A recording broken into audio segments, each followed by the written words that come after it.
I'm Bart Matthews, your public defender.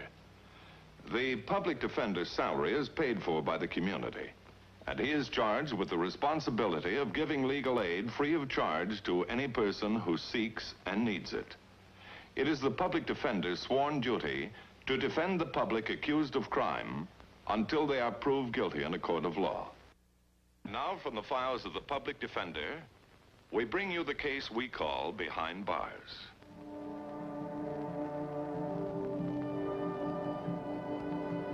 One of those sudden, hard-to-explain accidents, Mr. Matthews. A flash explosion in one of the boilers turned the place into a sea of escaping steam and flying metal. Is that where this Mrs. Smith was hurt? Yes, she was badly burned over her arms and body. She suffered horribly. She thought she was going to die. And that's when she began crying for her baby. Her baby? She wanted to see her child before she died. Well, couldn't that have been arranged? Yes, but her prison record doesn't contain any reference to a child. As a matter of fact, we found a number of discrepancies in her record, including the fact that her real name was never disclosed at the trial. Then she's not Mrs. Ginny Smith. No, her real name is Mrs. Tom Richardson. Well, Warden, what makes you think this is a matter for the public defender? Well, I've studied her record, and I've come to the conclusion that there's more to Ginny Smith's case than ever came out in the trial. Well, just what do you want me to do about this Ginny Smith? Or Ginny Richardson? Oh, I just want you to have a talk with her. Then do whatever you think you ought to do. All right. Ginny, I want you to meet Mr. Bart Matthews, the public defender. Hello, Mrs. Smith. What does he want with me? He just wants to talk to you. It's the same as though you were discussing things with your private attorney. Everything you say will be held in the strictest confidence. Thank you, Warden. Listen to him, Ginny. All right, what do you want to talk to me about? I understand you have a young daughter. Yes. When did you see her last? About 3 years ago. Since you've been up here? No, I've been up here 2 years. I didn't see her for a whole year before that. Can you tell me why, Jenny? My husband and I were divorced. He got custody of the child. Tom Richardson, is that your husband's name? My ex-husband. I understand that none of this information appears in the records of your trial. I know. Well, you were represented by counsel. Why didn't he bring all of this out? He didn't know. I didn't tell him. Why didn't you cooperate with your attorney? Because it would have meant dragging my husband in. I didn't want to drag my baby into it. In other words, you chose not to cooperate with your attorney, is that it? That's right. Why? Why don't you leave me alone? I'm doing my time up here. Ginny, if you want to see your baby again, you must cooperate with me. Why did you hide your identity? Why didn't you allow your husband to come forward and testify in your behalf? Why, Ginny? Because I've caused him enough trouble already. The way our marriage broke up was all my fault. Mr. Matthews, I was an alcoholic. I see. I had to leave. I had to go my own way. And then finally, I got so tired. I was so alone. All I cared about was a roof over my head, someplace to crawl in and rest.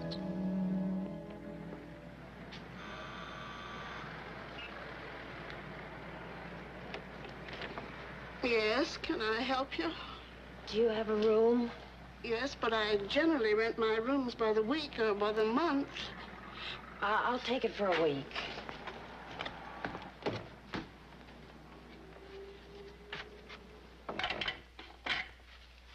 You have any references?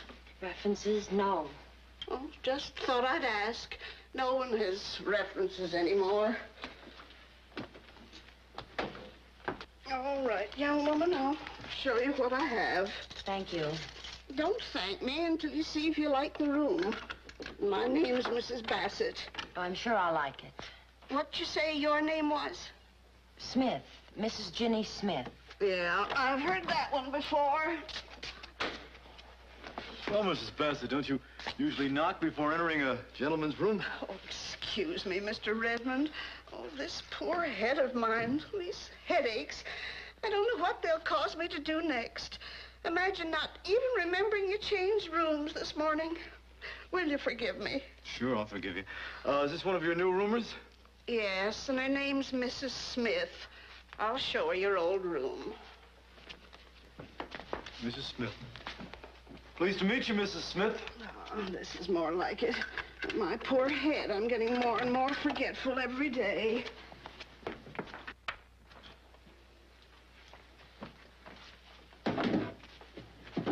You think it'll do?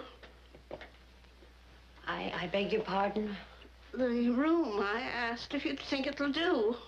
Oh, yes, Mrs. Bassett. It'll be just fine. I should think it would. This room even has a radio. That's more than most rooms have. You know, there's a shortage of good rooms in this neighborhood. I turn people away every day who are looking for rooms. Well, people have to have a roof over their heads. They can't sleep in the street. I run a respectable place, and I usually know something about the people I take in. A person can't be too careful these days. Well, you won't have to worry about me, Mrs. Bassett. Mm-hmm. Well, the rent's payable in advance, $10. Do you want it all at once? All at once. All right, $10. Oh, that's fine. Did you say the name was Mrs. Smith? Yes, I did. That's what they all say. They can't expect me to believe them, though. I may be old and sick, but I'm not blind. Well, whether you believe it or not, it is Mrs. Smith. Well, if you say you're married, young lady, I won't argue with you. It's your own business, not mine. I was married. I'm not now. Divorced? Yes. I don't approve of divorce. I was married to the same man for 41 years. Mr. Bassett, he was. A kind old gentleman. He was always so nice to me whenever I felt poorly. I see there's something wrong with a woman who can't hold on to a man. Mrs. Bassett, I'm sorry, but I'm so tired. Do you mind? Oh, excuse me. These awful headaches. Oh, me so. Remember now, rules of the house. No men visitors and no drinking. Yes, Mrs. Bassett, I'll remember.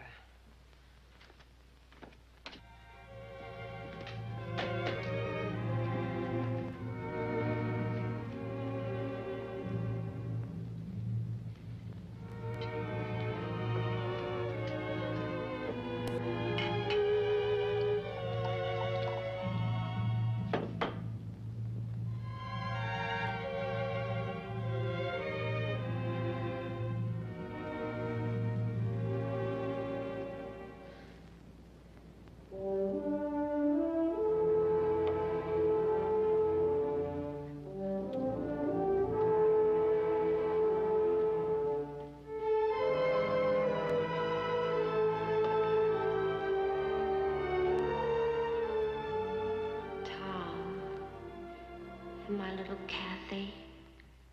Oh, it's been so long since we've been together.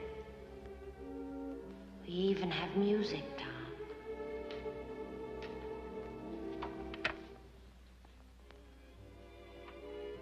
Kathy should be talking by now. She's almost 2 years old. Oh, how I wish I could be together with you and Kathy again, Tom. As though nothing had ever happened. 9 o'clock in the night is still young. This is Hap Morton, your genial MC, bringing you 3 hours of your favorite program, Moods of Happiness. A mood for dreams, a mood for love, as we approach the time of midnight. This is Hap Morton, bringing you the final quarter hour of your favorite Moods of Happiness.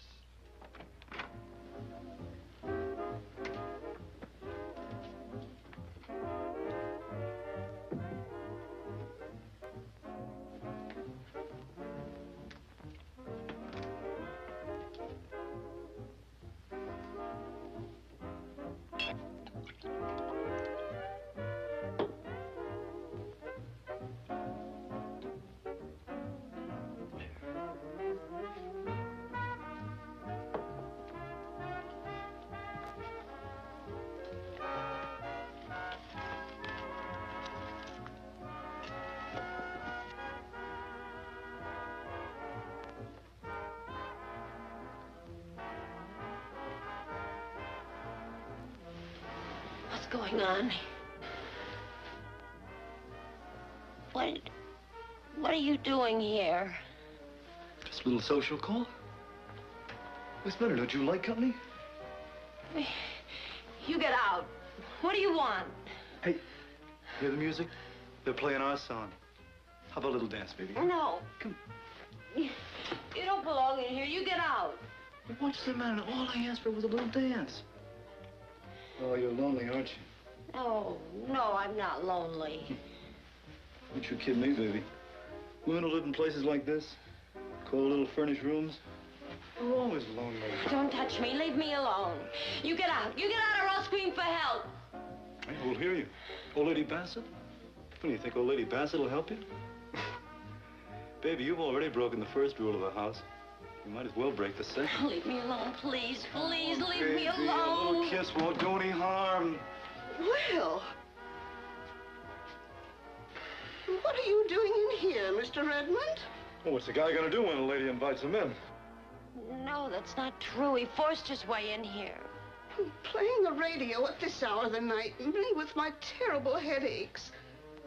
And after all I said about not permitting liquor on the premises. No, he's lying. He's Oh, lying. is he now? Now you'll be telling me this is your husband, the fine fellow. Give me that picture. Give me that picture. You didn't fool me then, and you don't fool me now. He never was your husband. Oh, now look what you've done. But you will be doing the looking. Right this minute, you can start looking for another place.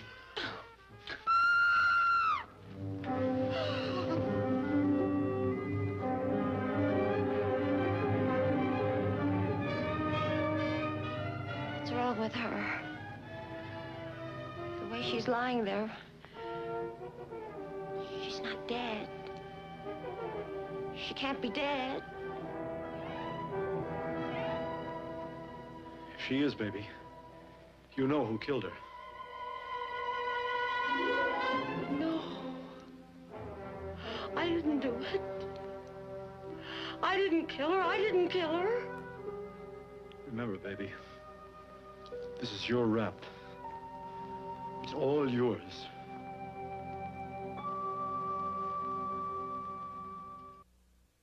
According to the bill of particulars that resulted in your indictment for murder, you were charged with beating Mrs. Bassett to death.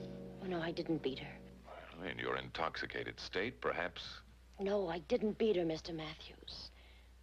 I remember that moment as if it were now. What about the liquor, Jenny? I haven't had one drop since that night. And I don't need to drink now, Mr. Matthews. What I've been through has cured me. I wish I could believe that, Jenny. You can believe that. You can. All I care about, Mr. Matthews, is seeing my little girl again. It's all I care about. This is what kept me alive after the accident. I prayed to stay alive so that I could see my baby again. Can you help me, Mr. Matthews? Can you help me? Please help me. I'll do what I can, Jenny. The first thing I did for Jenny was to locate her husband. Tom Richardson? Yes? I'm Bart Matthews, the public defender. What do you want to see me about? How is Kathy? Kathy? How do you know about Kathy? Is she all right? She's fine. She's taking her nap. And what's this all about? Recognize who that is? Where did you get this? Your wife, isn't it, Mr. Richardson? It's my ex-wife. We're divorced. Look, I don't know what your racket is, but... No racket, Mr. Richardson. As I told you, I'm the public defender. I'm sorry, I didn't mean that. I'm just trying to say that I'm not interested in my ex-wife anymore. The whole chapter's over. Like a closed book. She doesn't have any claim on me. What about Kathy? She doesn't have any claim on Kathy either. I want to help your wife. My ex-wife. Well, you came to the wrong guy. I did all I could for her. She got into some kind of trouble, it's her own lookout, not mine. Don't you know what kind of trouble? I'm not interested. Every time I turned the other way, she was hitting the bottle. It's like some kind of sickness. She was so weak, she didn't know how to fight it. And then came that awful day. I'd thrown out all the liquor in the house, so Ginny got the habit of running down to the corner bar during the baby's nap. Only this time, she left a hot iron on the table and the place caught fire. The cops found her in the bar. Was Kathy hurt? We got her out just in time. The judge put Ginny on probation. I filed for a divorce. Got custody of the child. Just about everything else I asked for. Including your wife's resignation from the human race, no doubt. All right, what else could I have done? You might have tried helping her. All right, what'd you say you were, the public defender? Okay, you help her. You don't seem to understand, Mr. Richardson. Do you have any idea where your wife is? No. For the past 2 years, she's occupied a cell in the women's penitentiary. What? What for? For murder. Not Ginny. Yes, Ginny. When did it happen? Why didn't you tell me about it? She didn't want to bring your name or Kathy's name into it. She stood trial as Ginny Smith. Murder? She was charged with beating her landlady to death. Oh, no, that's wrong, Mr. Matthews. What's wrong? Ginny couldn't beat anyone to death. She's the opposite type. She's a mouse. She's timid. That was all part of her weakness. Why she took to drink. So she wouldn't be afraid. Afraid of what? Maybe it's all my fault. I've been afraid to face it. I was a prisoner of war in Korea. I was captured the same week that Kathy was born. They held me for 11 months, including locking me up in a hole for 22 days. You don't get over the kind of treatment I had in a hurry. When I got back, I guess I didn't give Ginny much of a chance. She couldn't have done it, not Ginny. Mr. Matthews, isn't there anything we could do to help her? There is something you could do, Tom. Tomorrow's Sunday, visiting day at the prison. Why don't you go to see her and take Kathy along?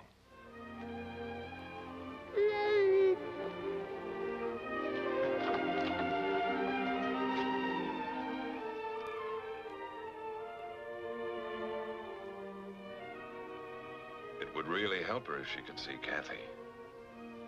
We'll be up there, Mr. Matthews. Both Kathy and I. While Tom Richardson and Kathy were renewing their acquaintance with Kathy's mother, I went over the records of the case. It soon became evident that the key to the entire matter was the witness named Al Redmond, who was present in the room when the murder was committed, if it was a murder. We asked the police department to aid us in locating Mr. Al Redmond. Morning, Mr. Matthews. Hello, Bill. Did you locate Redmond? I found him in another rooming house not 3 blocks from the scene of the crime. Well, what are we waiting for? Let's go.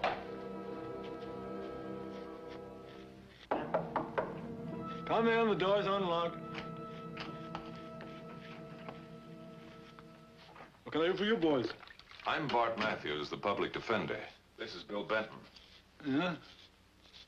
I don't need no defender today. You guys mind if I go on shaving? Oh, go right ahead, Al.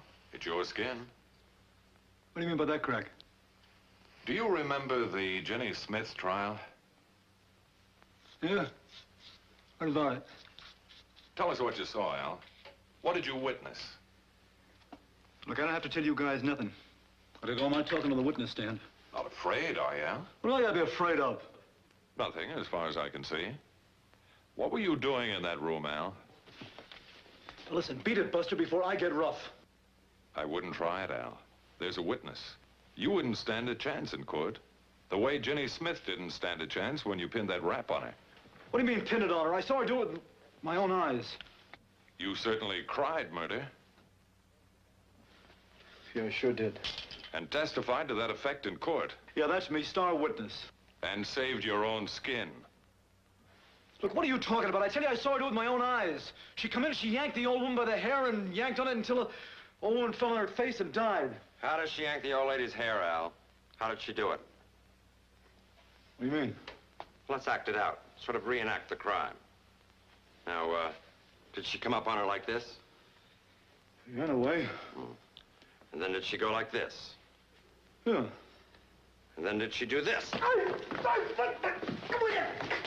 What's a big idea? Cut it out, will you? What's a big idea? Just checking, Al. You're still on your feet. You didn't fall down and die. Yeah, I'm a healthy big guy, not a sick old woman with headaches all the time. Wait a minute. Did you say that Mrs. Bassett was a sick woman? That's right, she's always complaining, always running off to the doctor. You wouldn't happen to remember the name of the doctor, would you? Look, how would I remember the doctor? Well, we'll find it. You just make sure you're around in case we need you. Yes, we may have to call the star witness back to the stand again. All right, I'll be around. I'll play ball. We ran down Mrs. Bassett's physician, a Dr. Silas Morgan, only to find that he too had died shortly before the trial. I called the physician's credit bureau and found that Dr. Morgan's practice had been taken over by a Dr. James Pollard. Did you destroy those records, Dr. Pollard? Destroy them? No, I destroy them. I just transferred them up to the attic to give us a little more room down here. Why, is there anything wrong? No, nothing now. Do you mind if we look around your attic? No, the place is yours, if you don't mind the dust. Not at all. There was no system, no order to any of it. We went through an accumulation of 40 years of medical practice, thousands of cases of individual reports and histories, until we found what we were looking for. There's no question about it, Mr. Matthews. These encephalographic findings definitely indicate an advanced and progressively worsening condition of hardening of the arteries in the brain. Could you say how serious it was, Doctor? Serious enough to corroborate Dr. Morgan's written opinion that Mrs. Bassett had a life expectancy of only a few months, that any form of excitement would cause instantaneous death. Would you be willing to make a sworn statement to that effect? A great deal depends upon it, Doctor. In that case, I would. Thanks.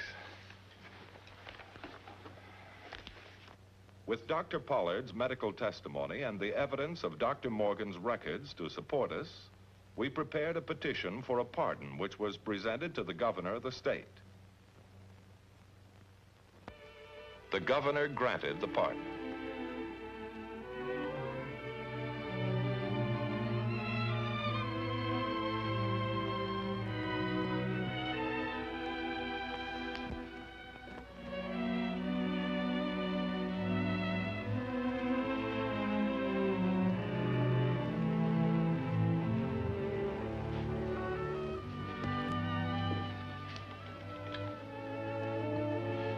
We'll never forget what you've done for us. Never as long as we live. Well, can I drive you home? No, I have my car. Besides, we have a stop to make. The Marriage License Bureau. As you just saw, Jenny Smith, or rather Virginia Richardson, is now reunited with a husband and daughter who will someday forget that they were ever apart. And so a woman who was once forgotten by the whole world has now found her place in that world again.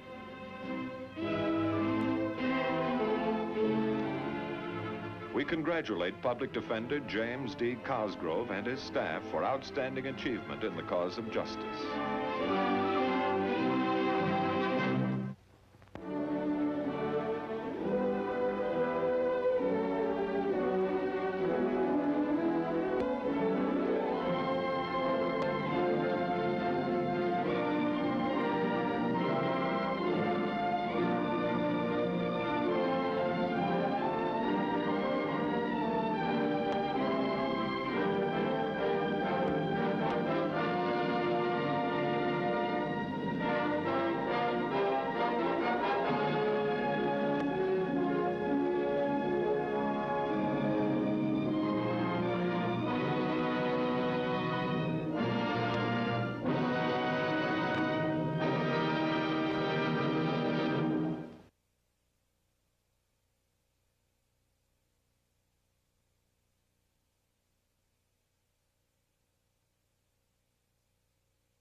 I'm Bart Matthews, your public defender. What you have just seen is another reason why Revlon is the greatest name in cosmetics. The public defender is a public servant employed by the community and responsible for giving legal aid without cost to any person who seeks it and is financially unable to employ private counsel. It is his duty to defend those accused of crime until the issue is decided in a court of law. Now, the Public Defender's Office is not only concerned with the practice of law. We are even more concerned about the rights of human beings. And to help one person in trouble, we often stick our necks out a long way. Yeah, the paper says it'll hit 93 tomorrow. I'll take even money it's not right now. How do you keep so cool, Miss Janice? I use mirrors. Huh? Joke. How'd it go in court? Well, pretty rough. The sergeant here... Oh, I'm sorry. This is Sergeant Angel of the Robbery Division. Hi. My secretary, Miss Janice. Hello. You lost, I take it. Well, let's put it this way. The prosecution won. Public Defender's Office. Yes, he's here. It's for you. Oh, thanks. What about this Hello. Dunkirk call, Miss Janice? Well, I don't know. He called 3 times. He wouldn't leave his name. Hold on a second. You want to go to the fights tomorrow night? Fights? At the Legion. Duke Shannon's trying to come back. Well, Good seats ringside. I hate to be a killjoy, but you're addressing the Hollywood Junior Chamber dinner tomorrow night, remember? Yeah, I knew there was something. I'm sorry, Jack. Another time, huh? Sure. No sale, Russick. See if one of the other boys can use it. Right, and tell the captain I'll be right over. And thanks. Thank you, miss. Sure you won't change your mind? I'm afraid not, Jack, as much as I'd like to. Well, you're the boss. Well, I've got to check in. I'm glad to have met you, Miss Janice. Nice to have met you, too. So long, Bart. Bye, Jack.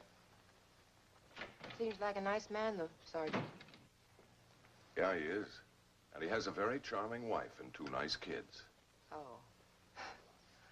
Hot, isn't it? Would you get me that Dunkirk number? I'll take it in the office. Yes, sir, right away. Outside, please.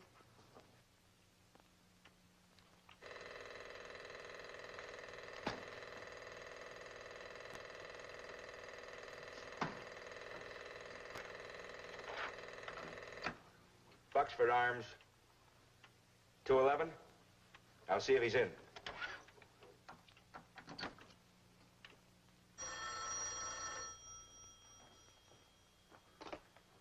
Hello?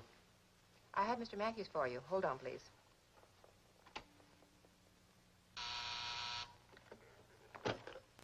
Yes? I have your Dunkirk number on, too. Oh, thanks. Hello, this is Bart Matthews.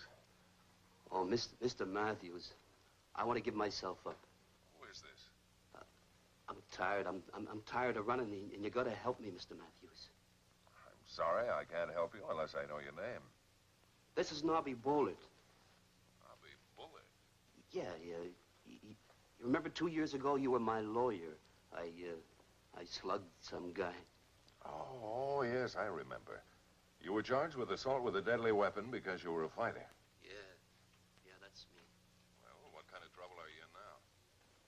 Well, you see, I couldn't get any fights here, and so I left town. You mean you broke probation? Well, I didn't mean no harm, Mr. Matthews. Oh, yeah, I know. They never do. Hold it, Nobby. Yes, sir. Hello, Miss Janice. Would you call fugitive and see if there's a warrant out on Nobby Bullard? Yes, sir, right away. Thanks. Hello, Nobby. You still there? Yeah. You weren't calling the cops, were you, Mr. Matthews? No, definitely not. Now, let's have the whole story, huh? Well, like I said, I went up north, where nobody would know me, and I got a couple of fights, prelims. And, it was anything to make a buck. Yes, I understand. Go on. Well, then I got hurt, and this doc, he said that I couldn't fight no more. He said I was sluggy.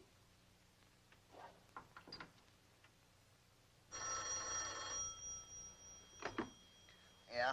Hey, Jake, this is Roxy. Was you asleep? No, I was taking a bubble bath. What do you want? I just thought you ought to know your investment is flipping his lip to the public defender. Oh, yeah? What's he saying? He says he's tired of running away, wants to give himself up. I told you the guy was nuts. He will be when I get through with him. Thanks, Roxy. I'll take care of you later. Oh, that's okay. Just make it something small. I got a weak heart.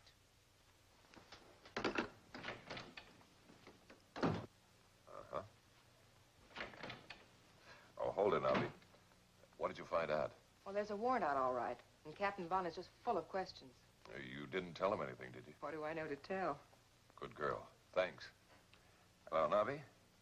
Mr. Matthews, can I give myself up tonight? I don't want any dead time. Wait a minute, Nobby. Didn't Judge Potter handle your case? Yeah. Yeah. That was the guy. Well, he's away on vacation, Nobby. He'll be back Monday. Now, he knows all about you. I think it would be wise if we were to wait and... Oh, no. I'm not going to sit in that tank until Monday. I'll be away long enough as it is. Now, wait a minute, Nobby. Listen to me and listen carefully. Now, you said you trust me.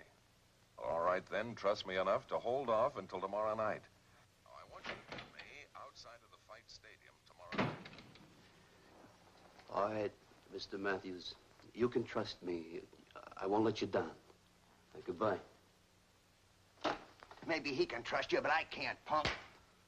You shouldn't have done that, Jake. You shouldn't shoot your mouth off. Well, I was talking to my lawyer, and I can talk to my lawyer if I want to. Sit down. Roxy? Jake. I thought you ought to know Nobby Bullard just moved. He didn't leave no forwarding address. Got it? So you're tired of running, huh? You want to give yourself up? Who told you? I got ears. What'd that Matthews ever do for you except get you 6 months on the honor farm and 2 years probation? Yeah, but he said... I don't care what he said. Look, I got a lot of dough wrapped up in you, and you're going to stick around and work it out. All right, now, suppose I don't want to. I'll tell you what, if you don't want to. Matthews will drag you into court, and the judge will give you a year. This time in a pen. I don't care, Jake. I'm tired of running. Nobby, you didn't let me finish. I got a lot of friends up there that owe me a few favors.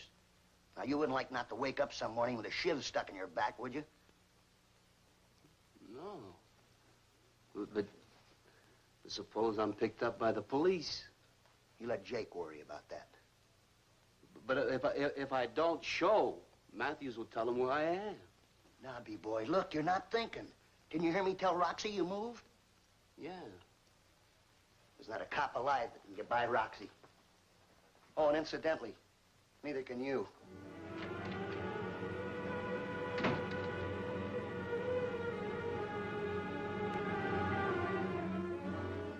I'm not asking you to close your eyes on this case. All I'm asking is that you forget that a kid named Nobby Bullard even existed until Monday. Why Monday?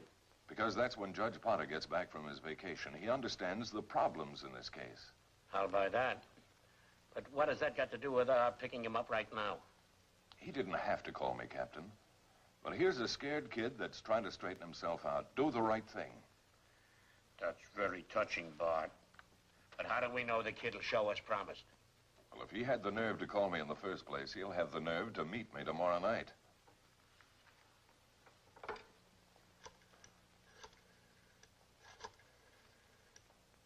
Charlie, Captain Vaughn. You know that Bullard case? Well, keep it on ice till the first of next week. Yeah. Don't waste any time on it. Okay. Thanks, Captain. Don't thank me. All I know is if the kid don't show, it's your neck. Yeah.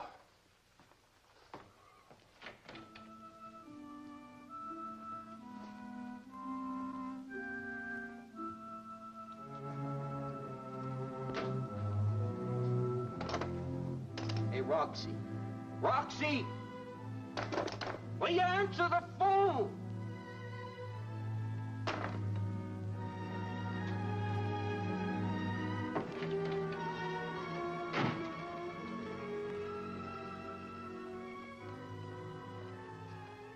Where you going, Nobby?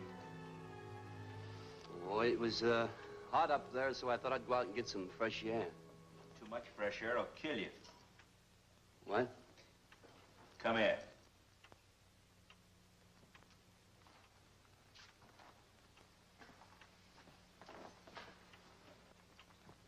Unless you want to start breathing through your stomach, you better get back upstairs. Look, Roxy, I promised Duke Shannon that I would come down and see him tonight because you know, wish him luck on his comeback. I promised Jake you wouldn't leave the hotel. Hey, what are you reading? The form. Now get going.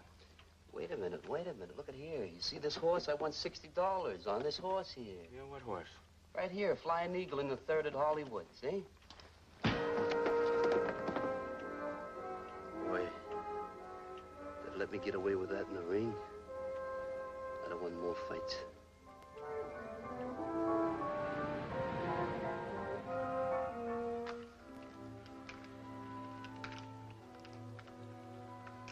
Well, how do you like it, Nobby, huh? Pretty slick. Yeah. You must have been practicing. Oh, you're not kidding. Here, feel that coat. That's heavy. Hey, how come you got on this gun kick? You watching television? Huh? No, one of the fellas out of training camp. It's a real cowboy. He showed me how. Sold me this whole rig. What time is it?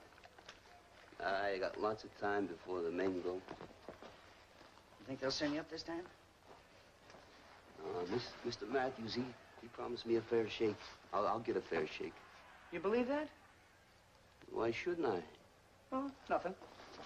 Well, why shouldn't I believe it? He said he made a deal for me. How do you know he didn't make a deal with the cops? Huh? I don't know what you mean.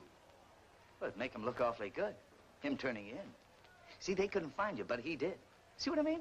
Huh? Well, I don't believe that.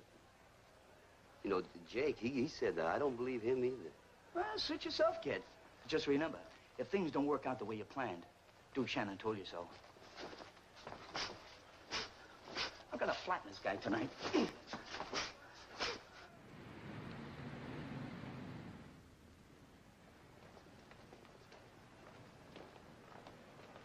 Hi, Bart. Thought you were making speeches tonight. Oh, hi, Jack. No, I had to call it off. Need a ticket? I got an extra one. No. No, thanks.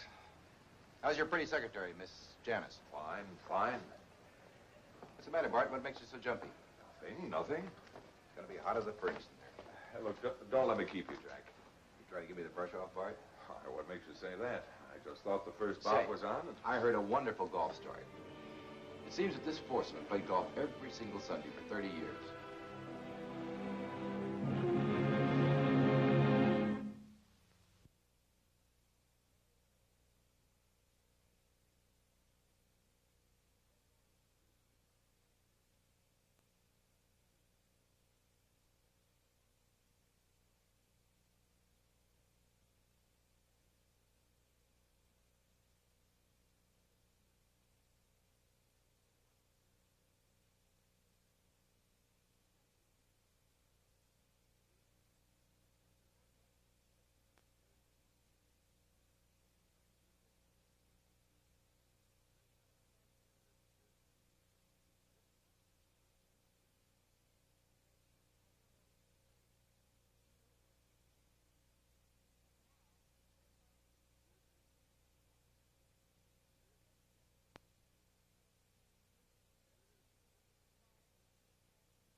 When Nobby Bullard failed to arrive at the appointed time, I didn't worry at first.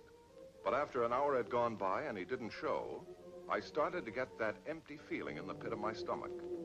My neck was way out. I had to find the boy or else. But that could be a big job and I needed help.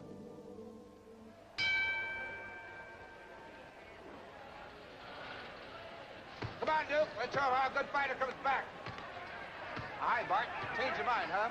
Main event's just starting. Watch this Shannon kid. He never stops throwing leather. I gotta talk to you, Jack. Go ahead. Outside, we can't talk in here. Sure, Bart. Right after the fight. Oh, well, now I'm in trouble. Trouble? What are you talking about? Right up to here. I need your help. Won't wait, huh? Not a minute. Come on.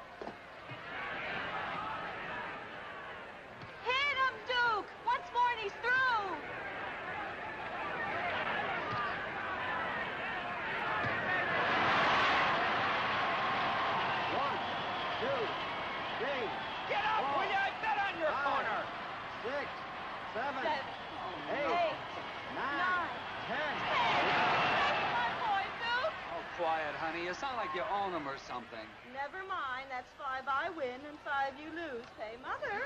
Remind me to take you to Las Vegas sometime. You are the winningest gal. Well, I won you, didn't I? That's my last 5. My, we went through our first millions awful quick. Yeah, well, next time I bet on the black corner. Oh, come on. I'll buy you a drink.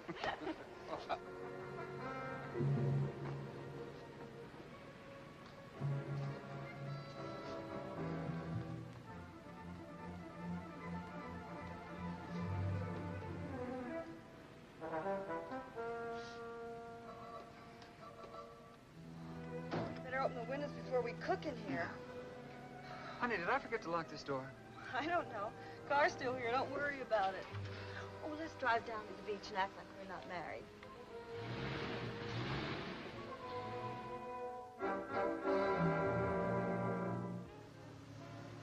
Why are we going this way? It's darker.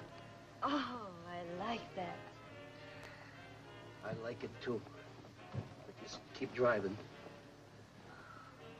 Who are you? Never mind. Take it easy and I won't hurt nobody. Oh. What do you want? $300 now. Either I get it or you're gonna get it. This gun's loaded. You don't think we have that kind of money on us, do you?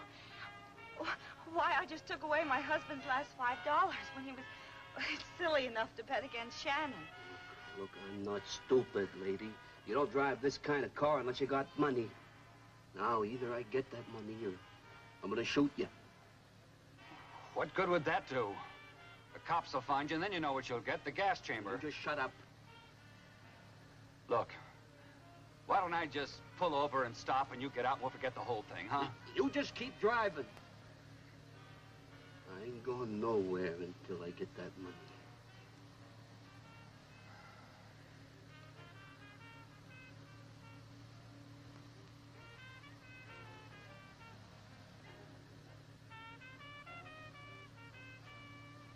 Look, pal, as long as we're going to be together for a while, we might as well find out who we are, huh? My name is Jim, and this is Judy. What's your name? It's Nobby. Nobby, huh? I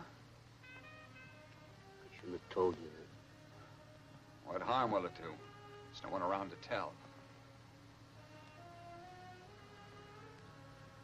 Say, Nobby, I'd like to ask you something. Yeah? What are you going to do with the $300 if you get it? Don't give me no if. You're gonna get it, or you're gonna be dead. Her too. Oh, I guess I could write a check, but where would I cash it this time of night? Must be some liquor store open or something. When you get down here to Santa Monica, turn and go out. Stop at the first one. All right, pal. You're calling him.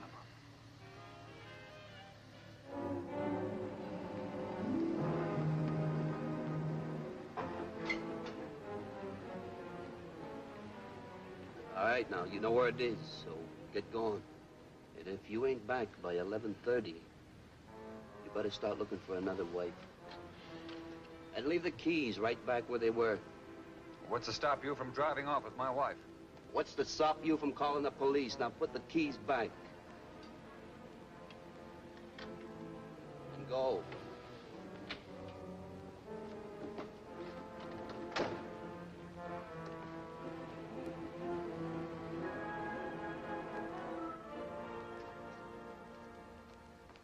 Look, fella. Oh, hi. Hi. It's hot, isn't it? Got some nice cold beer on ice. Look, please, I'm in trouble. You've got to cash a check for me. Yeah? What's keeping him? It don't take that long to cash no check. That's a lot of money. Maybe he went to some other place. Well, he better get it. That's all. He better get it. Now stop moving around. Just sit still. Now don't you turn around. Don't make a sound. Oh, look, I've got identification. Here's my bank book, my My credit cards. Oh, yeah, sure. I remember you now. Yeah. I seen your picture in the paper. Yeah, that's You're right. the fella that won the golf tournament over at Lakeview last week. Yeah, please, oh, look. say, listen, you could do me a lot of good. You know something? I got such trouble with Fella, a slice. please. See, when I stand like this and I pull back, Look, would you wait just a minute, please? Would you cash a check for me now, please? Well, I don't know how much there is in here. You see, this place has been held up so many times, the boss don't like to keep too much money. I understand. in Would the you till. check, please? Well, I'll find out. Here, let me see here. Now, there's $39.10. Will that do you any good? No, thanks. I'm afraid that's not enough. Oh, well. Wait just a minute. Lend me that dime there, will you? The dime? Sure. Put it to good use. There you are.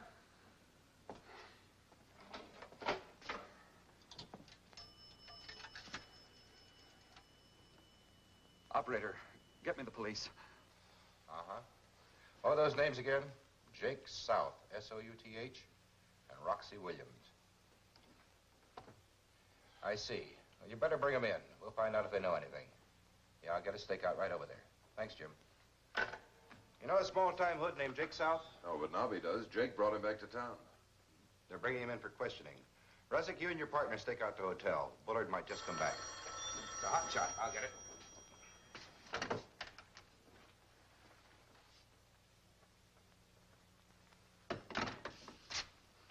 Forget that stakeout. We won't need it. Why, what happened? Well, what I think is you better start looking for a good lawyer. Come on.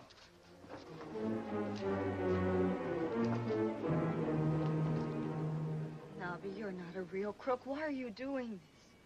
Look, that's none of your business.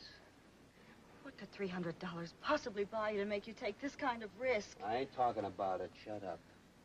This wasn't your idea. You didn't plan this, now did you? But sure I did. I had to plan it. I didn't want him to get me. Who'd get you? You mean they'd kill you? I didn't say that. Is that why you're running away? All I know is I gotta get out of this town. I got it, and I gotta do it tonight. Hey, who's that? I don't know. If that's a cop, you're gonna get it.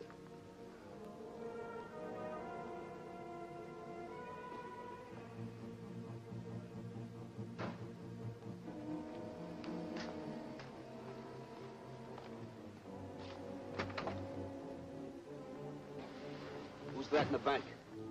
It's the man from a liquor store. We had to go to a couple of places. He drove me back with the money. All right, now get going before something happens.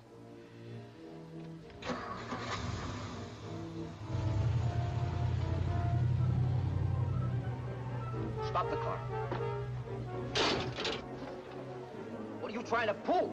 What's the matter? That car, it's following us. I told you it was the man from the liquor store. Bumpers must be locked. Judy, go see about it, will you? And don't you pull nothing funny.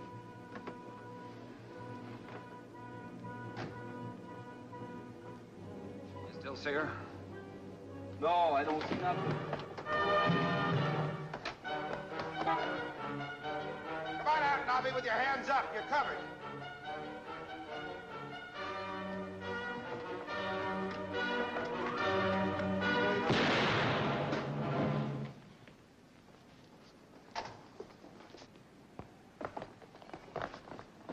Where did you get him?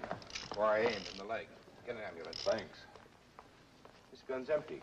Well, it might help. It could. I was coming too. Come here, boy. Take it easy, sir. Why did you do it, Nobby? I trusted you. Mr. Matthews, you double-crossed me. Double-crossed you? How? We made a deal. We were supposed to meet, and you were supposed to see me alone. I was alone, Nobby. No, you were with him. Duke told me that you would frame me, that you were trying to get in good with these police. Mr. Matthews, I didn't know what to do. I just ran. I wanted to get out of the town, and I needed the money. I didn't want to hurt anybody. Honest, I didn't. Honest. That's the reason you gave me the purse at the arena. Why didn't you tell me, Bart? I don't know. Maybe it was like that story you were trying to tell me. What? The timing was bad.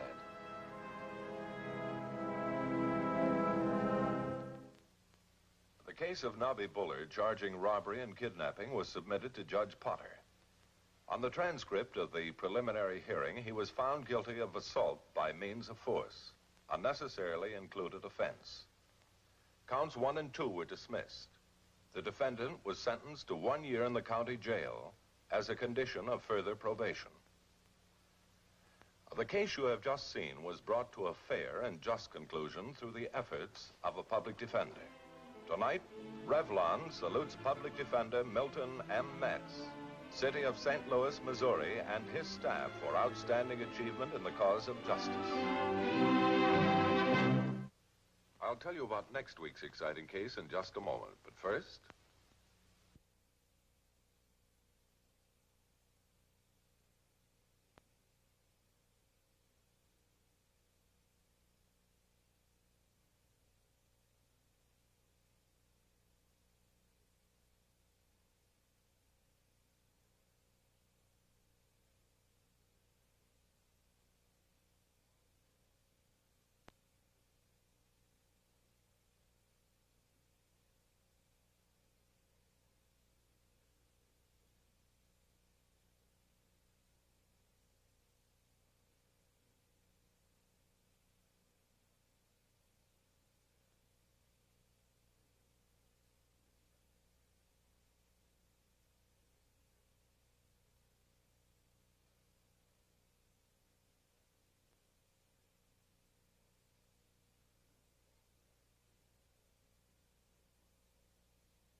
Next week, Philip Morris will bring you the strange story of a man who actually didn't know himself whether or not he was guilty of murder.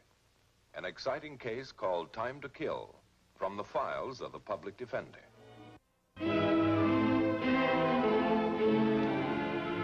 We congratulate Public Defender James D. Cosgrove and his staff for outstanding achievement in the cause of justice.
A public defender is an attorney employed by the community and responsible for giving legal aid without cost to any person who seeks it and is financially unable to employ private counsel.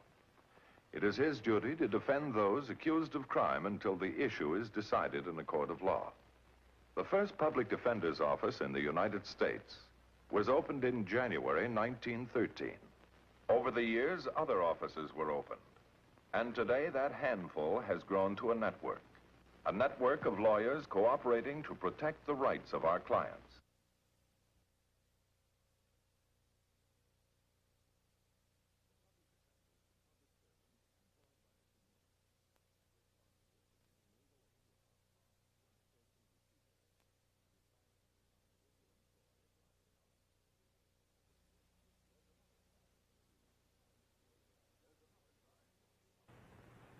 There's another side to the public defender's work. Petty claims, hundreds every day, and often so bewildering to the people involved it can lead to serious crime. Just as his name implies, Big Eddie McGowan was a big man who worked on the high steel, who took 1,000 chances and never thought anything of it. There seemed nothing Eddie couldn't do. He bulged with muscle and with health for 32 years. Never a sick day in his life. Hi, Eddie. How'd it go? Goes good, Jono. But I'm sure glad this day's over. Yeah, me too. Hey, stop off with me and I'll buy a beer. Thanks. That's one you owe me. I've only got another 25 minutes to get some shopping done. More presents for Greta and the girl? Not this time. Getting some stuff for Eddie Jr. Yeah? What kind? Ah, you know, the kind of stuff that any American boy should have. Especially mine.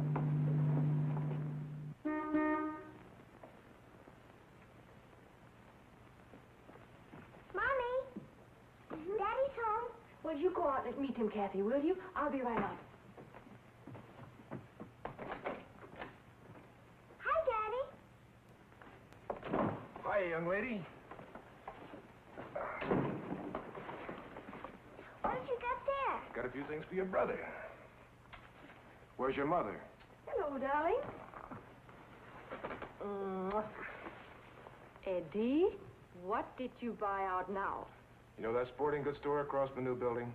Mm-hmm. Yeah, they got a big sale on. 50% off. Well, what is it? It's a catcher's mitt. Baseball glove. And you think Eddie Jr. knows how to use it? Prize fighters train on these things. Ed, well, Where is the young man? Doesn't he want his presents? he's in his room. Just had a bath. But I'll get him for you. Go on, Slugger. Hey, remember what your old man told you? Thumb on the outside. Ah, that's good. Well, hiya, big guy. Here we are. Whoa! There's my baby. Hiya, honey. Hiya, honey. Oh, Eddie, you are the biggest, most wonderful fool a boy ever could have for a father. And we love you for it.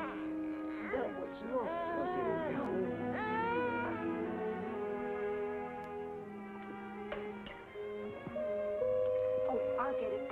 Please let me go. You stay here, young lady, and drink your milk. Eddie, they're here. Special delivery. Oh, boy, I've been waiting for these. Eddie Jr.'s first shoes. Oh, They look like gold. well, they're bronze, honey, but this way they'll last forever.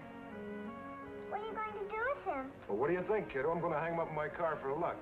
Your old man's not so old he can't be like them hot rodders.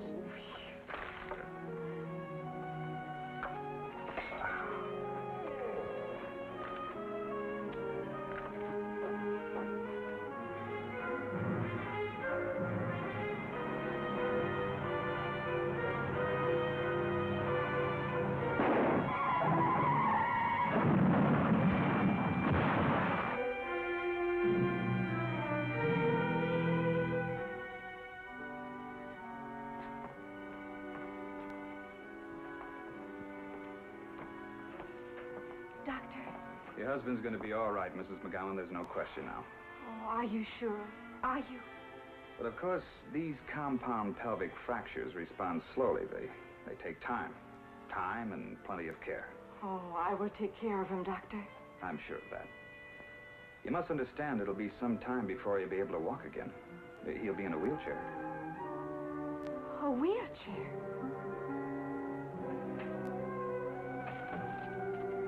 Oh, no.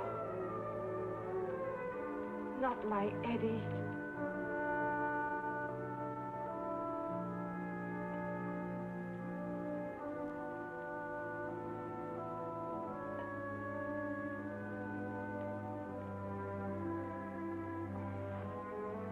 Eddie, you should be happy today.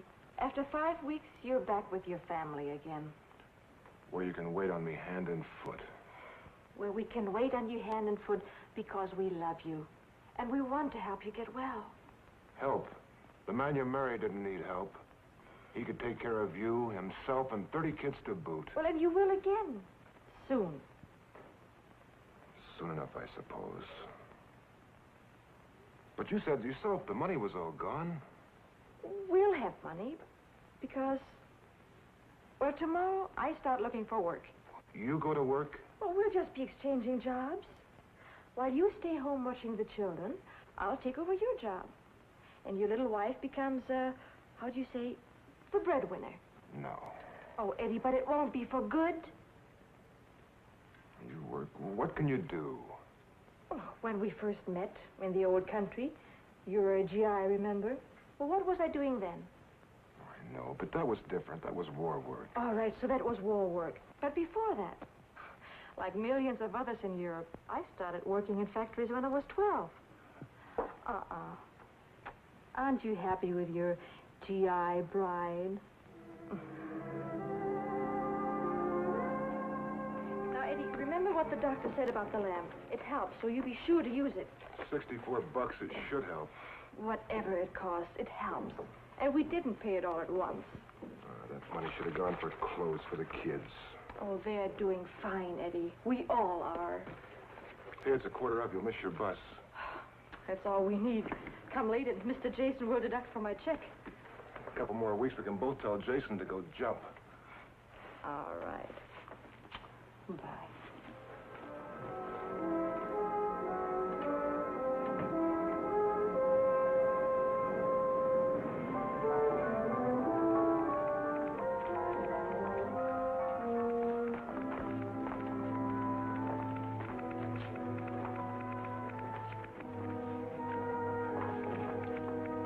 Just a minute, Mrs. McGowan.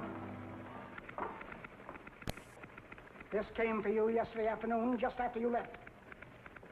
A garnishment, Mr. Jason? What does it mean? It means you don't pay your bills. Your paycheck's been attached. That's what it means. And I don't like it. We don't pay our bills. Oh, no, sir. I telephoned everybody after Eddie was hurt, and I told him. I haven't time for excuses. Get this thing fixed up, or rest.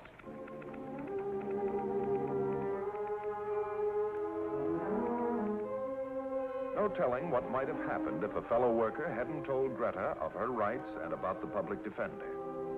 In spite of her deep-seated mistrust of anything to do with the law, despite her own panic and confusion, Greta joined the dozens of others sitting, waiting to tell problems equally as alarming to an understanding deputy. 3 times as many each year come to the public defender because of civil suits as come because of some crime. It was my good fortune to get the McGowan case, and it was in my office that I first met Greta and heard her story. What do you want me to do now, Mr. Matthews? Go back to work. And once we've checked the obligations you've given me and the other information, I don't think we'll have any trouble getting a court order releasing your check because of hardship. Please, Mr. Matthews, you'll find out I tell you the truth. The day after Eddie has his accident, I call everyone. I tell them we pay. Pay slow, maybe, but we pay. And then this.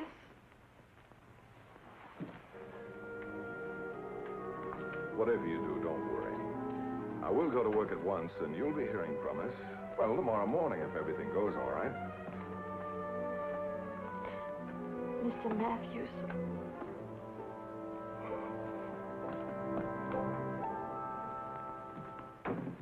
I haven't seen a woman that frightened since my first year on the bench, Bart. That was a long time ago, wasn't it? You know, I'm sure glad that you came with us when you retired, Judge. Thanks. Never mind me. What about that poor soul? Oh, a couple of kids. Husband had a bad auto accident, can't work. She took a job to help pay the bills, and boom, someone slaps an attachment on her paycheck. Can I help? You sure can. Go over these bills, will you?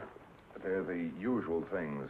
And if what she says is true, get Judge Bowen to sign a court order releasing a check. Mm-hmm. And do it fast, will you, Judge, before it's too late?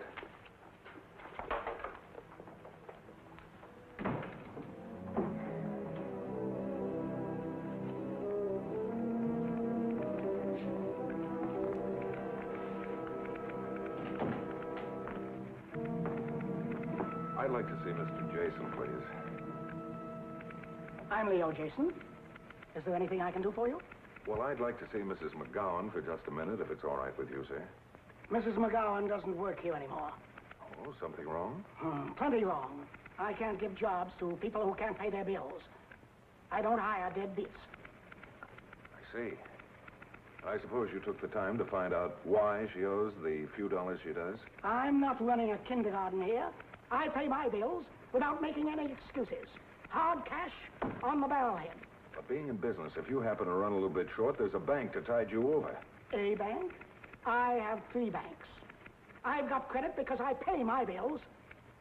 Mr. Jason, fortunately, there are very few narrow-minded bigots like you in business. Men who create the little situations, situations which can turn into the big situations. Situations which keep me and my staff working day and night. Keep you working? Say, who are you anyway, talking so big? The public defender of this county, Mr. Jason. Mrs. McGowan's attorney. Now, here's an order from the court releasing her check. And if I were in your place, Mr. Jason, I'd turn it over fast. Because I might lose my temper.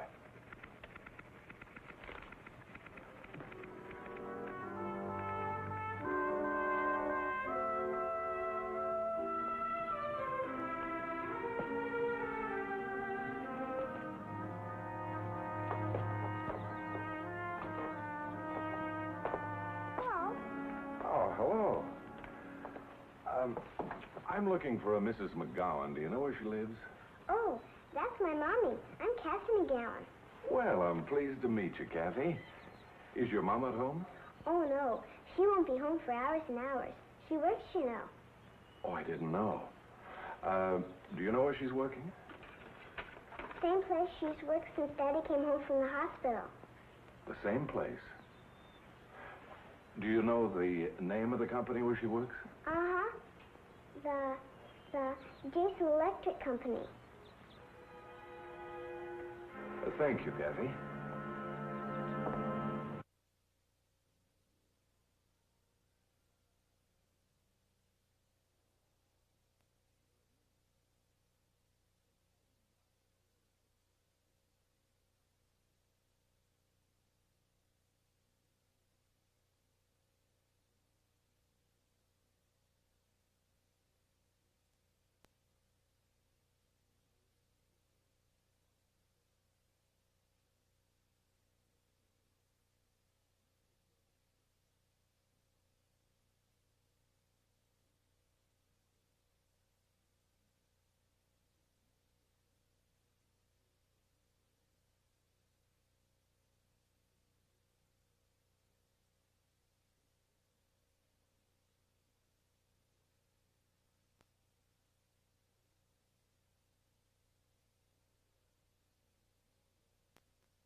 I was disturbed by what little Kathy had told me.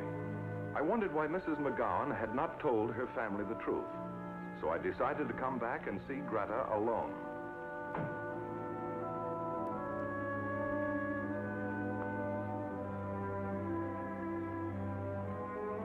It's almost bus time, baby.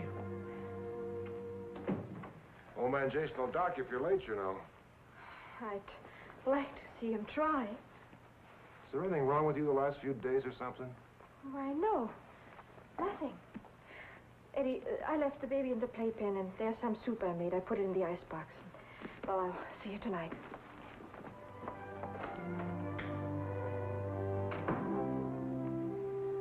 What's wrong with Mommy? She never left without kissing us before.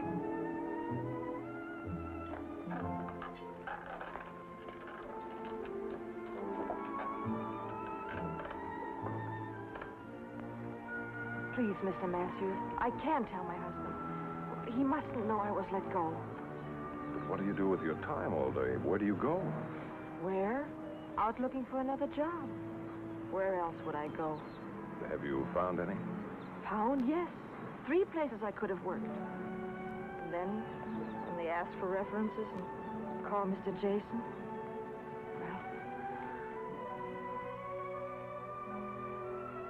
Is that your husband watching us? Oh, he's seen us. Now what am I going to tell him? Just what you should have told him before, the truth. Now, here's the court order and the check. Now, you go on inside and tell him exactly what happened. No, I can't, Mr. Matthews. I just can't. Well, if you can't, with your permission, I can. Now, come on, Mrs. McGowan. The sooner, the better. I ought to go down and clean all of them out. Eddie, please. I'll find something else. Just once. That's all I want, just one crack at him. I know how you feel right now. But as your wife said, it's all over. And besides, she will find something else, something better. Fat chance with Jason lying about us. Oh, I don't know. It could be that I might find someone who won't care what Jason says or does. Don't bother, Matthews. We aren't taking charity yet. Believe me, I didn't suggest it as charity. No. Thanks just the same. You've done enough for us already. Well, if there's anything I can do, anything at all, you know where to reach me. Mr. Matthews, even if I knew the proper words, well, never could I thank you enough. Never. Remember, anything at all.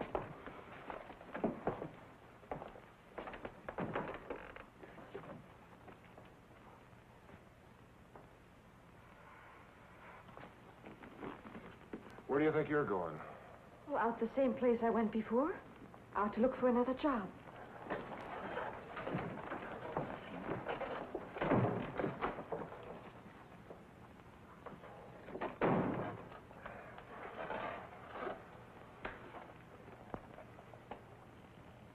Well, you've known me long enough to know that I don't go around asking favors. Just name it, Bart, and if it isn't impossible, you're in. Well, it's a job, Earl, a real hardship case. A woman with a couple of youngsters, a husband who can't work, and a line of creditors halfway around the block. Oh? Any experience in our line? Yeah, some. She was just fired by Jason because someone wouldn't wait and slapped an attachment on her paycheck. Leo Jason let a woman go for that? Oh, that's right. How do you know Jason? Know him. Practically started him in business. Still furnishes us around 50 or 60,000 in small parts a year. Oh, well, in that case, maybe you won't want to give Mrs. McGowan a job. Might be a little embarrassing. Don't worry about that. You tell your Mrs. McGowan to be here tomorrow morning at 9. Ask for me personally. She's got a job as long as she wants it. Gee, I can't even begin to thank you, Earl. Forget it, Bart. I'm delighted I can help. Bye. Lucy, get me Leo Jason on the phone. I've got some news for him. One of her creditors, an outfit they owed $14 to, flatly refused to wait. So, after going back 2 or 3 times, well, I paid it myself. You know, sort of advanced it for Greta. How soft-hearted can you get?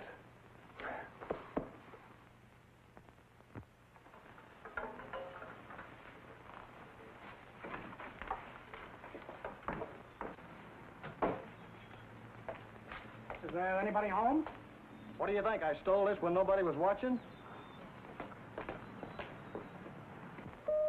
Yeah, what is it?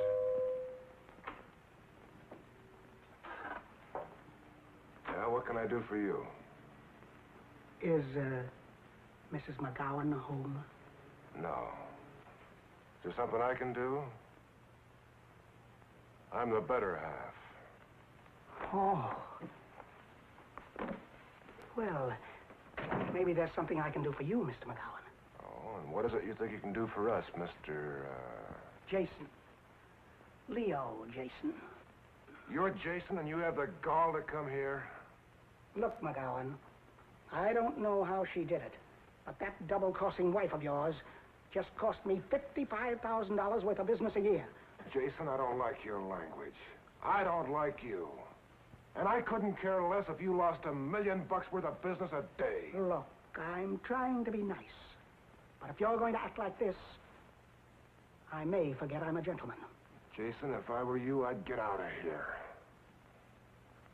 And, you going to make me?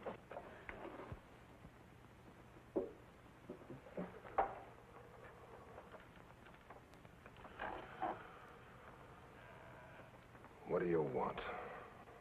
McGowan, you have till 5 o'clock this afternoon to have your wife go down and tell Earl Tyler that I didn't fire her. She quit. And get me back his business. Oh. And that's all you want. But you did fire her. You did, didn't you? Let's just say I laid her off for a couple of days. She can have her job back again tomorrow morning. Oh, no. You fired her. You called her a deadbeat. And, mister, if you think because you lost a few bucks, Greta's gonna come crawling alive for you, you've got a lot to learn. A lot to learn. Look, you better take my advice and do as I tell you. And what'll happen if I don't? I'll tell you what'll happen. I've got a lot of friends in this town, in the building business. And I was just talking to some of them before I came out here. And unless I get Earl Tyler's business back, you'll never work in this county again. Well, do I have to draw you a blueprint? No. You don't have to do anything. You've done everything already. All right. Then don't have your wife go down and square things with Tyler. And you'll find out I'm not bluffing.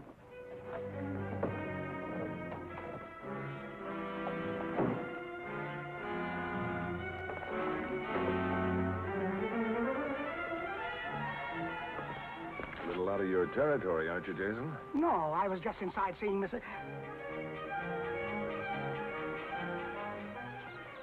Hi, Eddie.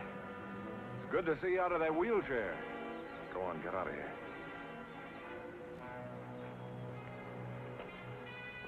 Get out of the way, Matthews.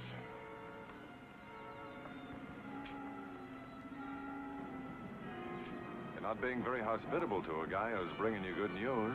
Step aside, Matthews. Give us a break.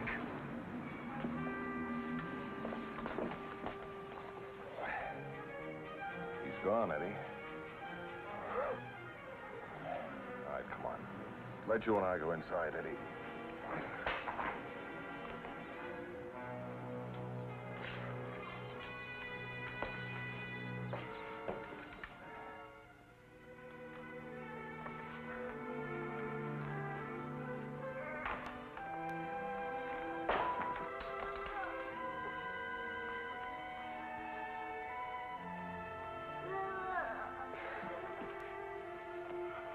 Well, Doc? I wouldn't believe it if I didn't see it. It means Eddie can go back to work now? I should say in a couple of weeks at the outside. Pretty good for a physical wreck, huh? Well, I'll be on my way. Hello, Doctor. Well, I didn't know I was breaking in on a family celebration. Congratulations, Matthews. Between you and Eddie, you've done a great job. Keep it up, Eddie. So long, Doc, and thanks. Bye, Doc. What do you got there, Counselor? Your bill? No, this is something for you, Eddie. That is, if you'll make a trade with me. Trade? Sure, but what have I got that you'd want? Well, wonderful wife, great family. But I know you wouldn't give them up.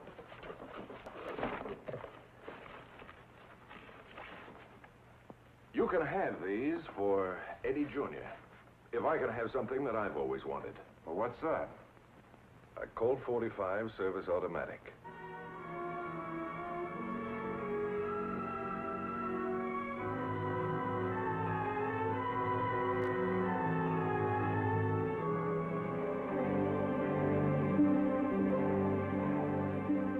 Now, Big Eddie McGowan is back working on the job he loves, for the family he loves.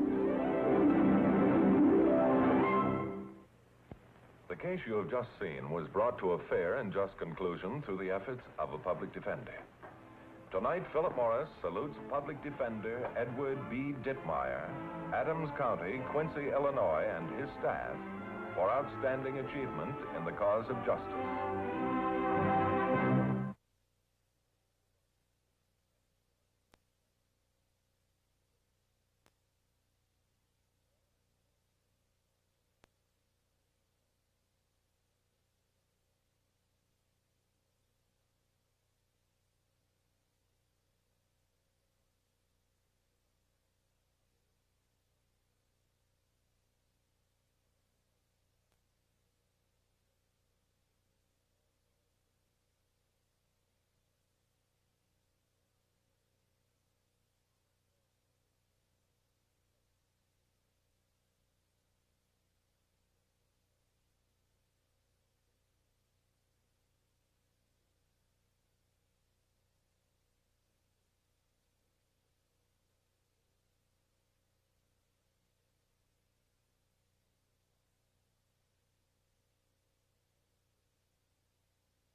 A public defender is an attorney employed by the community and responsible for giving legal aid without cost to any person who seeks it and is financially unable to employ private counsel. It is his duty to defend those accused of crime until the issue is decided in a court of law. The first public defender's office in the United States was opened in January 1913. Over the years, other offices were opened. And today, that handful has grown to a network of lawyers cooperating to protect the rights of our clients. Tonight, we bring you the story of a man who did everything in his power to convict himself of murder. If you had been in his place, would you have acted differently? In this courtroom, Superior Court, Los Angeles County, Department 89, Judge Collins presiding, Peter Stone, on trial for murder, watches the clerk hand the jury verdict to the judge. The defendant will stand. Mr. Clerk, you will read the verdict. The people of the state of California, plaintiff versus Peter Stone, defendant. We, the jury, in the above entitled cause, find the defendant guilty of murder. We further find it to be murder in the first degree with a recommendation for leniency. I knew it. I told you. I knew it would happen just this way.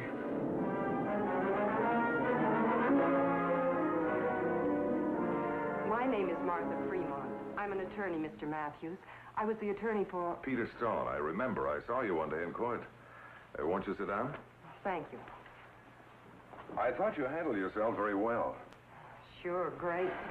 My first client, and he gets life. From what I read, no one could have gotten him an acquittal. Why didn't you let him testify? Let him? I couldn't get him into the witness chair.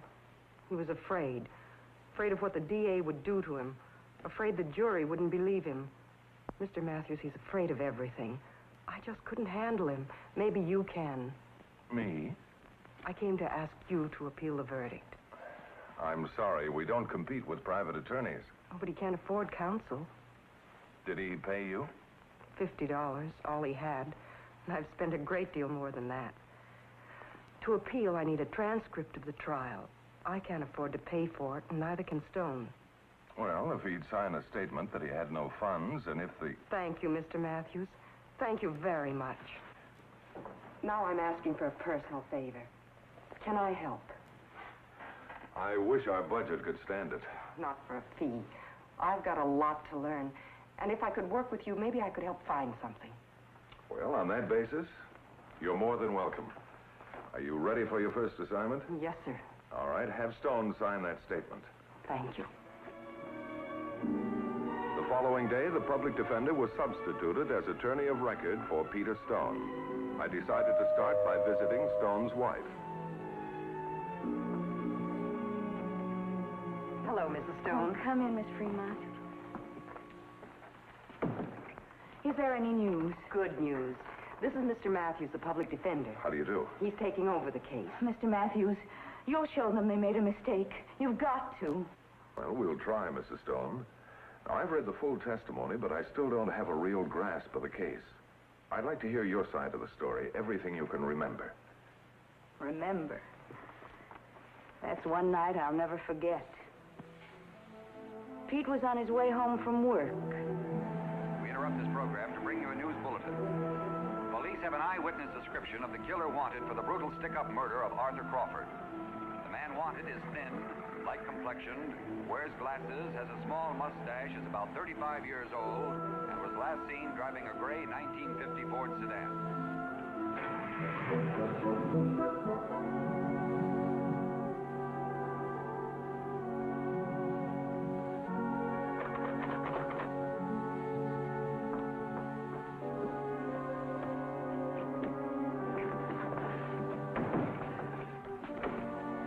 Has anyone been here? Who?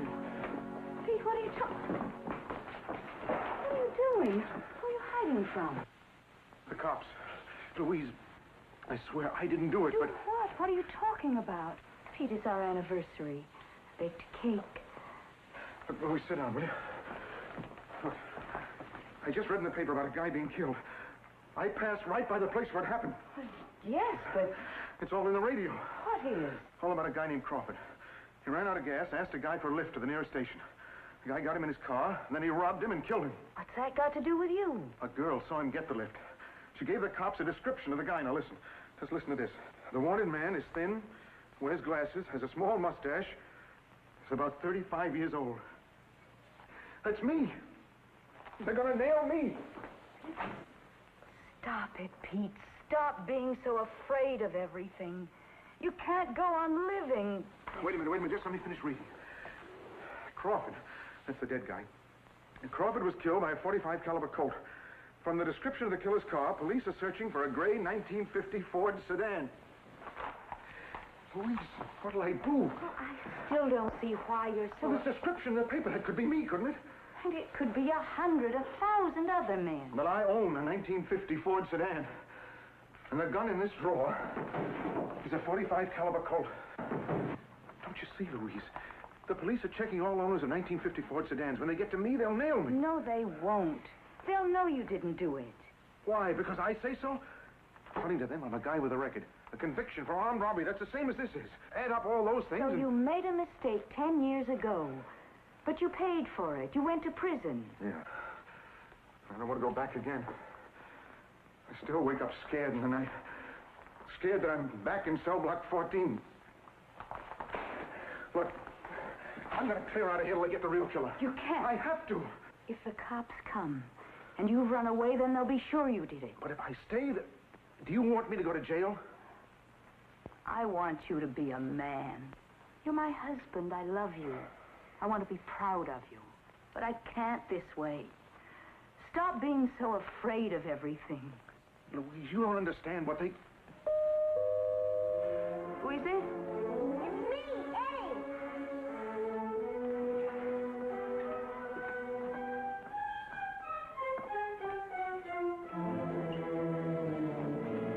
My model got out of control today. I took her way up as high as it would go, and then zoom, it dive bombed and hit me right here. The doctor says I could have bleeded till I died. And look what happened to my model. I put a new prop on, but I don't know how to solder those wires. So if Mr. Stone... Well, not now, Eddie. He's taking a bath. Now? Well, he... Gosh, why can't you eat when you're dirty? You know, my mom always makes me wash my hands. Well, you come back a little later, Eddie. I'll tell him what you need. Okay.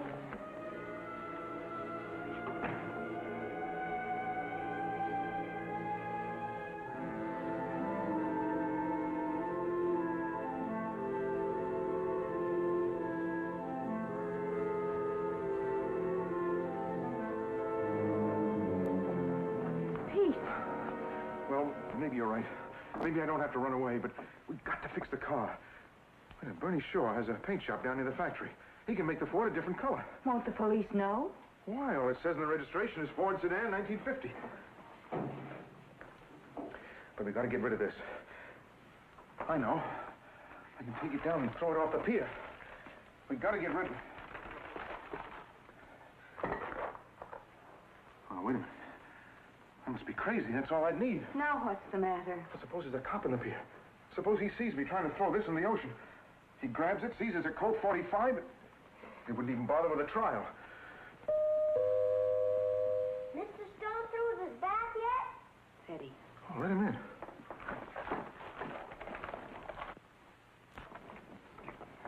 Come on in, Eddie. He'll help you now. Hi, Mr. Stone. Hi, Eddie. Mr. Stone, you look funny. You shaved your mustache Well, I off. got tired of it. Say, you want to get this thing fixed? Yeah, would you solder those control wires for me? Sure, I will. If you'll do me a favor. Sure. You take this down to the pier and throw it in the ocean. What is it? It's some acid. I don't dare throw it in the sink. It might ruin the pipes. Is it okay if I throw it in the garbage can? No, don't do that. You know, some other kids might come along and find it. Yeah, they wouldn't know about acid. Yeah, they might get hurt real bad. You take that down, throw it in the ocean as far out as you can. And when you get back, your plane will be all fixed. Okay. That's all I remember, Mr. Matthews. Does it help? Well, at least it explains a lot of the circumstantial evidence. Now, Martha, as I remember, young Kennedy testified that when he got outside, he looked in the package and saw a gun. A gun like a .45 Colt the DA showed him in court. Uh-huh. And where does Eddie live? Next door. Well, let's drop over and see him. Well, he's not home. He had another accident. Nothing serious, and his mother shipped him off to his aunt for a few days. Well, in that case, we'll have to wait until he gets back. We'll be in touch with you. Thank you. Peter Stone was a man ruled by fear, an emotion that eats away a man's reason. But that wasn't evidence. I told Stone how tough the situation was. It's okay, Mr. Matthews. I know you can't do anything. Maybe for somebody else, but not for me. I didn't say that. You don't have to. I'm Peter Stone. The fault, dear Brutus, is in ourselves, not in our stars. Ever hear that? Well, Shakespeare wrote that over 300 years ago, but it applies to you. You were under suspicion because of all the things you did. Yeah, I know. I do everything wrong. You know, I can understand almost everything except what you were doing with a gun, a Colt 45. Well, I got it for Louise. Well, there'd been a lot of trouble in our neighborhood. Guys came to the door, said it was a gas man or a telegram, anything to get in. Because if the husband was there, they said it was a mistake. So I got this gun for Louise and showed her how to point it. Now, the way things break for me, it would have to be a 45 Colt. You don't believe me, do you? Yes, I do. But before we go any further, let me ask you something. Do you want me to appeal this verdict? I don't understand. There's a gamble involved. What kind? You're alive now. If another jury finds you guilty, it could mean the gas chamber. I guess it would. I'm Peter Stone. Do I have to decide now? No. Think it over. I guess wrong. I always do. Stone, you're not the only one who has had bad breaks. I know, but you've had some good ones, too. Mr. Stone, you've had one good break. Me? A girl named Louise married you. She shouldn't have. Somebody upstairs made a mistake. You believe in somebody upstairs? I used to. Till when? Until this thing happened. Do you expect me to believe in a God who puts innocent men in jail for life? No. Just don't lose faith. Do you remember the 23rd Psalm? Yeah, I think so. It would be good medicine for someone who feels the way you do. Try it. 23rd Psalm. The Lord is my shepherd, I shall not want. He maketh me to lie down in green pastures. He leadeth me beside the still waters. He restoreth my soul. About that appeal, Mr. Matthews, you go ahead and appeal the verdict. I'll take my chances. He guideth me in straight paths for his name's sake.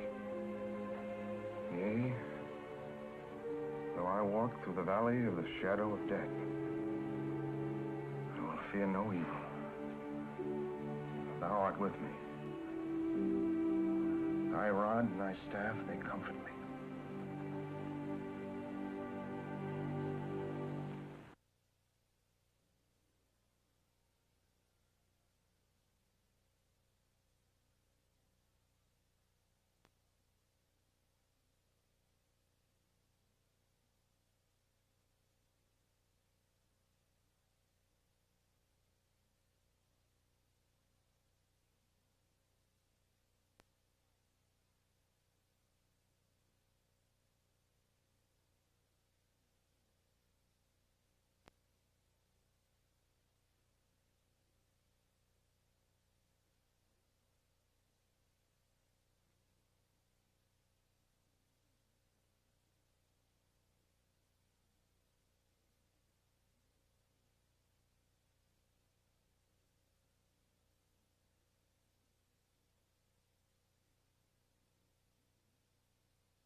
Now we had to find a basis for appeal.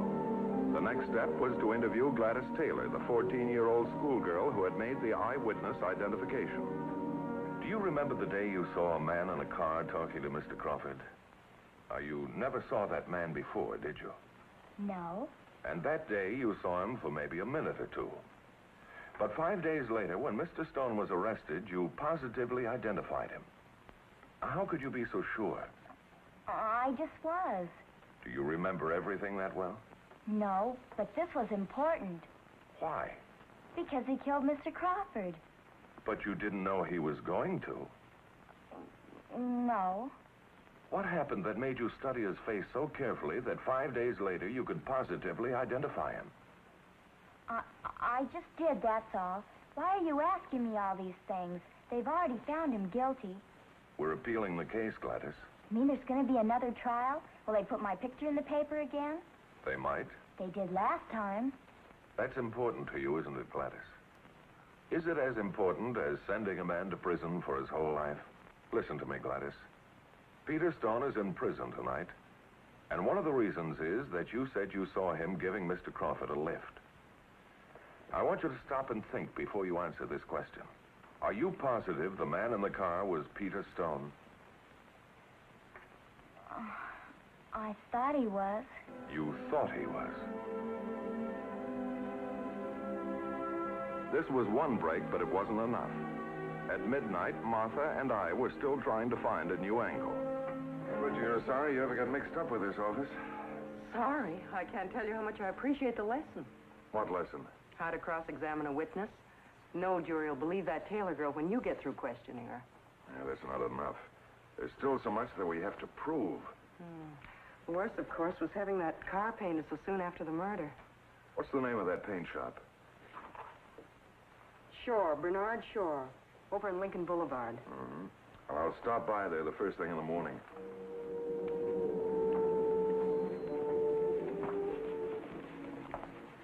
Hi. Hi. I'm Bart Matthews, Public Defender's Office. Peter Stone's new lawyer. You got a tougher job than me. Oh, since you're a friend of his, I wonder if... Oh, Nellie. Say, you better go back and touch second base. That creep's no friend of mine. You testified that you went bowling with him every Monday night. Say, listen, when a guy tries to tie me in with a murder he committed, I write him off my book. He says he's innocent. Well, if you can find an honest bookmaker, you can get 100 to 1 on that. What makes you so sure? Well, why shouldn't I be? When a guy comes into me the way he did, well, I've got to protect myself, don't I? Good morning. Can I help you? Hey, P, what happened to the spinach? Oh. Shade it off. Hey, there's something else different, too. You haven't got the cheaters on. You're going to be throwing all those balls in the gutter. Hey, listen, Blub, I'd like to get the car painted. But, Pete, it don't need it. Well, I'm just tired of the gray. You're no off the street, Oscar. And, Pete, I can level with you. I can't do this good a job. Oh, I don't care. I'm just tired of the color. All right, but it'll cost you. I'll pay, don't worry. How quick can you get it? What color do you want? Oh, any color. You pick it. Just so long as it isn't gray. Look, Blub, if anybody asks, say you did the job last month. What's up, Doc? Well, nothing. Just say you did it last month, okay? Sure. Thanks. There you are, and I'll leave it to you. Tell me, were there any blood stains in the car? I didn't see any. Why? If he shot Crawford, there would have been. Well, unless he made Crawford get out first. I'm sorry, Doc. I hate to see anybody swing. But it's none of my business. Thanks. The further our investigation went, the worse things looked. Martha and I studied the transcript of Stone's trial again and again. Then I had a call that Peter Stone's wife was outside with young Eddie Kennedy. What did we say to Mrs. Stone? Oh, that's right, Eddie. You sit down, too.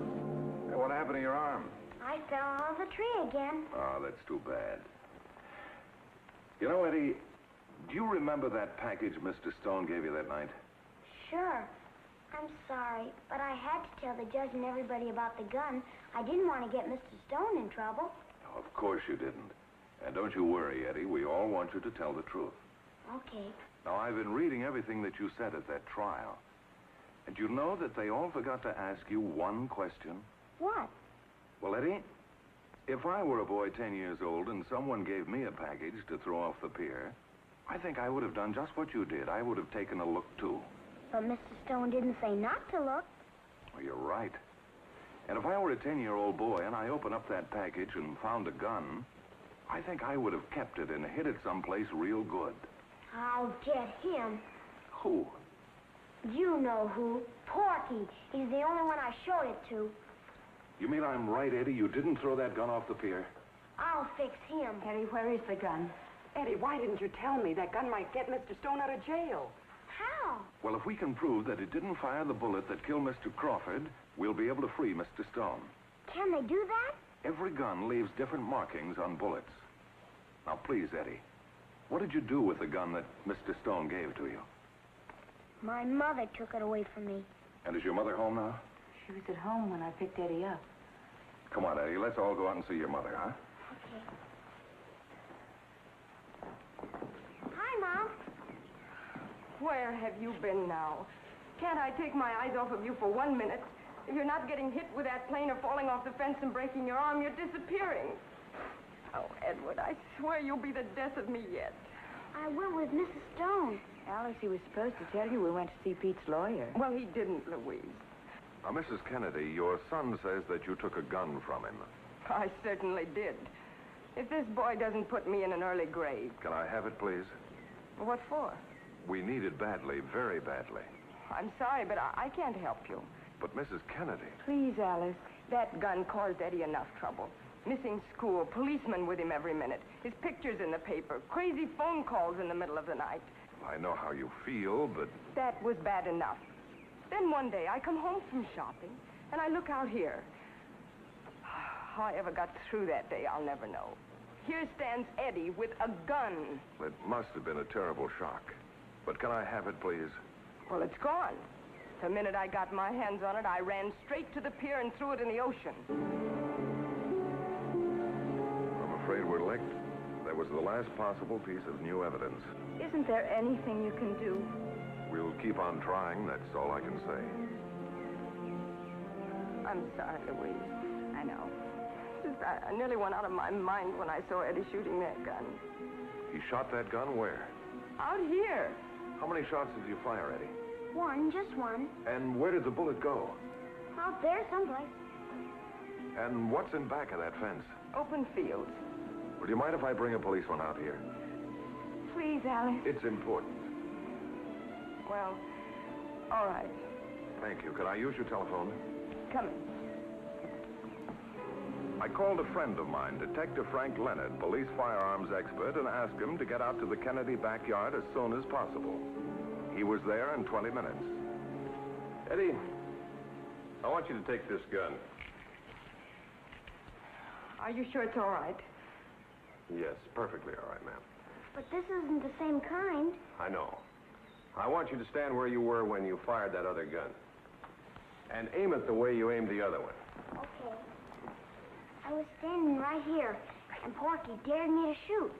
So, I aimed like this, then I did like this, then boom! It almost knocked me off my feet. What do you think? There's an open field out there. How far would a .45 slug travel? Well, that varies. Depends on the angle of fire.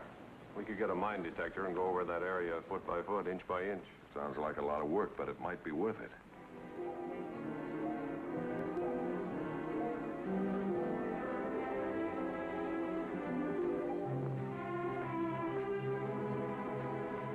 Think we possibly could have missed it out there?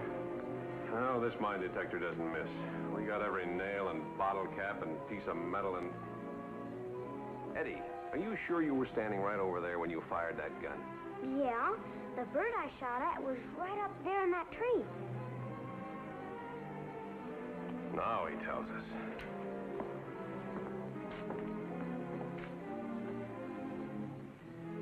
We went over that tree inch by inch, looking for this needle in a wooden haystack, not knowing if the needle was there. Until...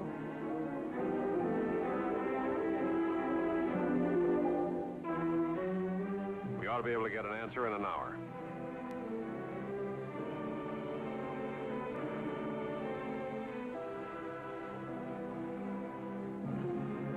And we should know very soon. Miss Fremont's over at headquarters now. Well, so many things have happened to me so far. Maybe they'll make a mistake with the bullets. So you're the original tough luck kid, huh? But, Mr. Matthews... Now, never mind. Let me tell you something. You haven't had any tough breaks that you didn't make yourself. Now, look, Stone, you got a lot to be thankful for, but you won't have, even if you get out of here, unless you change. How? You've got to face facts. The world isn't against you, and the only one who can determine your future is a guy named Peter Stone. Mr. Matthews, the bullets didn't match. We won. You see what little faith can do? On presentation of the new evidence, a new trial was granted. The defendant was found not guilty. 2 months later, a hold-up man was arrested. His gun proved to be the one used in the Crawford murder. The case you have just seen was brought to a fair and just conclusion through the efforts of a public defender. Tonight, Philip Morris salutes public defender James D. Cosgrove, Hartford County, Hartford, Connecticut, and his staff for outstanding achievement in the cause of justice.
is that it?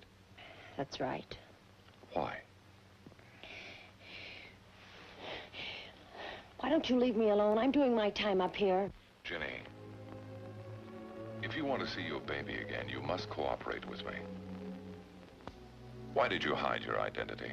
Why didn't you allow your husband to come forward and testify in your behalf? Why, Ginny? Because I've caused him enough trouble already. The way our marriage broke up was all my fault. Mr. Matthews, I was an alcoholic. I see. I had to leave. I had to go my own way. And then finally I got so tired. I was so alone. All I cared about was a roof over my head. Someplace to crawl in and rest.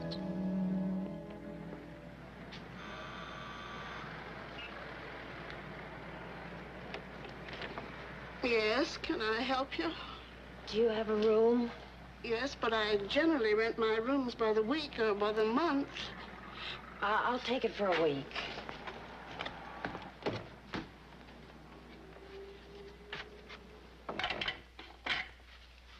Do you have any references? References? No. Oh, just thought I'd ask. No one has references anymore. All right, young woman, I'll show you what I have. Thank you. Don't thank me until you see if you like the room. My name's Mrs. Bassett. Oh, I'm sure I'll like it. What'd you say your name was? Smith. Mrs. Ginny Smith. Yeah, I've heard that one before. Well, Mrs. Bassett, don't you usually knock before entering a gentleman's room? Oh, excuse me, Mr. Redmond. Oh, this poor head of mine, these headaches. I don't know what they'll cause me to do next. Imagine not even remembering you changed rooms this morning. Will you forgive me? Sure, I'll forgive you. Is this one of your new roomers? Yes, and her name's Mrs. Smith. I'll show her your old room. Mrs. Smith. Pleased to meet you, Mrs. Smith. Oh, this is more like it. My poor head, I'm getting more and more forgetful every day.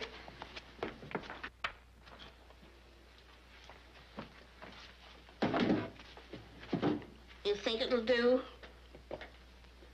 I beg your pardon? The room, I asked if you'd think it'll do. Oh, yes, Mrs. Bassett. It'll be just fine. I should think it would. This room even has a radio. That's more than most rooms have. You know, there's a shortage of good rooms in this neighborhood. I turn people away every day who are looking for rooms. Well, people have to have a roof over their heads. They can't sleep in the street. I run a respectable place, and I usually know something about the people I take in. A person can't be too careful these days. Well, you won't have to worry about me, Mrs. Bassett. Mm-hmm. Well, the rent's payable in advance, $10. Do you want it all at once? All at once.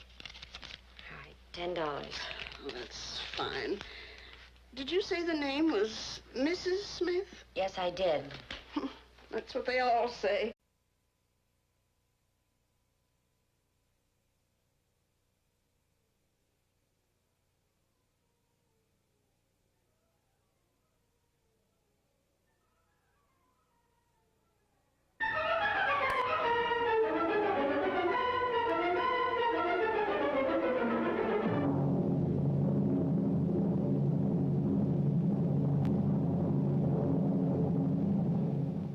I'm Bart Matthews, your public defender.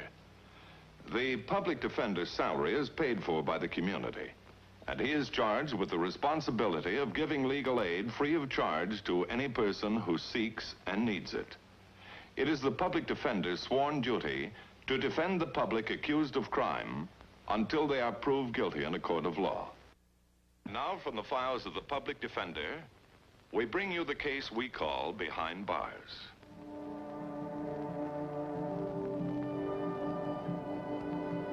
One of those sudden, hard-to-explain accidents, Mr. Matthews. A flash explosion in one of the boilers turned the place into a sea of escaping steam and flying metal. Is that where this Mrs. Smith was hurt? Yes, she was badly burned over her arms and body. She suffered horribly. She thought she was going to die. And that's when she began crying for her baby. Her baby? She wanted to see her child before she died. Well, couldn't that have been arranged? Yes, but her prison record doesn't contain any reference to a child. As a matter of fact, we found a number of discrepancies in her record, including the fact that her real name was never disclosed at the trial. Then she's not Mrs. Ginny Smith. No, her real name is Mrs. Tom Richardson. Well, Warden, what makes you think this is a matter for the public defender? Well, I've studied her record, and I've come to the conclusion that there's more to Ginny Smith's case than ever came out in the trial. Well, just what do you want me to do about this Ginny Smith? Or Ginny Richardson? Oh, I just want you to have a talk with her. Then do whatever you think you ought to do. All right. Ginny, I want you to meet Mr. Bart Matthews, the public defender. Hello, Mrs. Smith. What does he want with me? He just wants to talk to you. It's the same as though you were discussing things with your private attorney. Everything you say will be held in the strictest confidence. Thank you, Warden. Listen to him, Ginny. All right, what do you want to talk to me about? I understand you have a young daughter. Yes.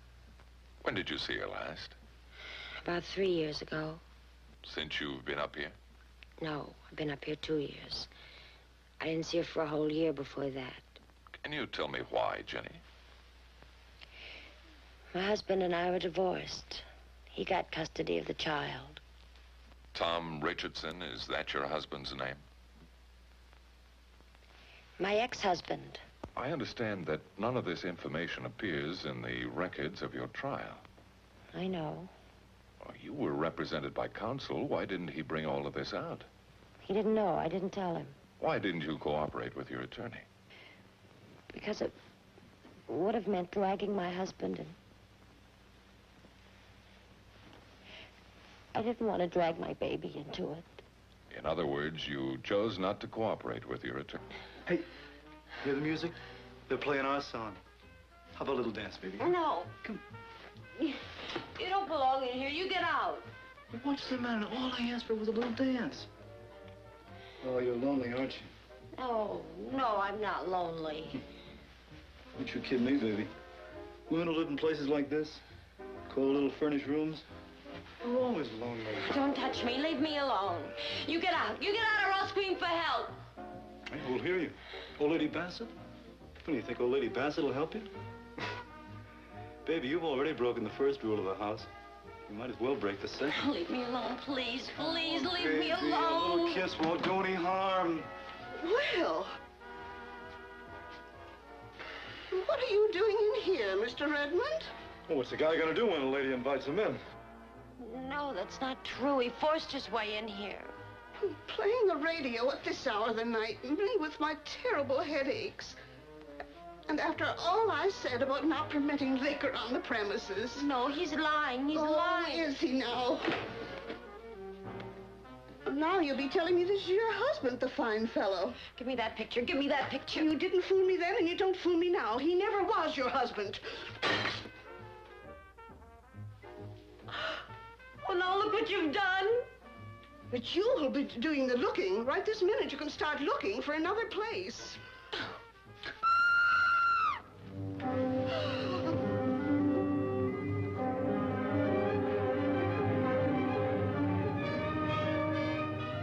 What's wrong with her? The way she's lying there. She's not dead. She can't be dead. If she is, baby, you know who killed her. No. I didn't do it. I didn't kill her. I didn't kill her. Remember, baby, this is your rap. It's all yours.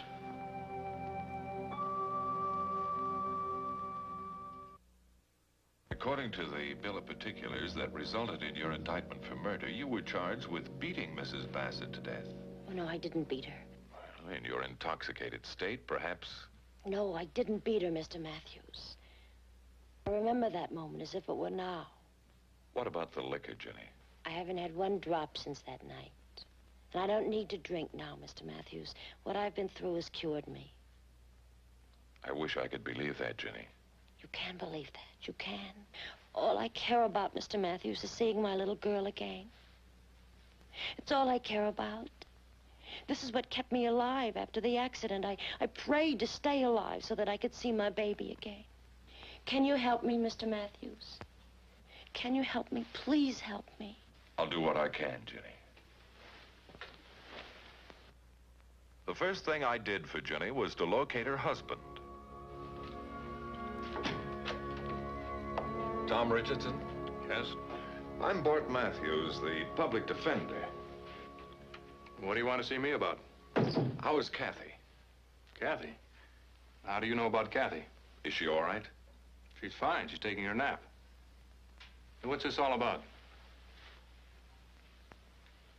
Recognize who that is? Where did you get this? Your wife, isn't it, Mr. Richardson? It's my ex-wife. We're divorced. Look, I don't know what your racket is, but... No racket, Mr. Richardson. As I told you, I'm the public defender. I'm sorry, I didn't mean that. I'm just trying to say that I'm not interested in my ex-wife anymore. The whole chapter's over. Like a closed book. She doesn't have any claim on me. What about Kathy? She doesn't have any claim on Kathy either.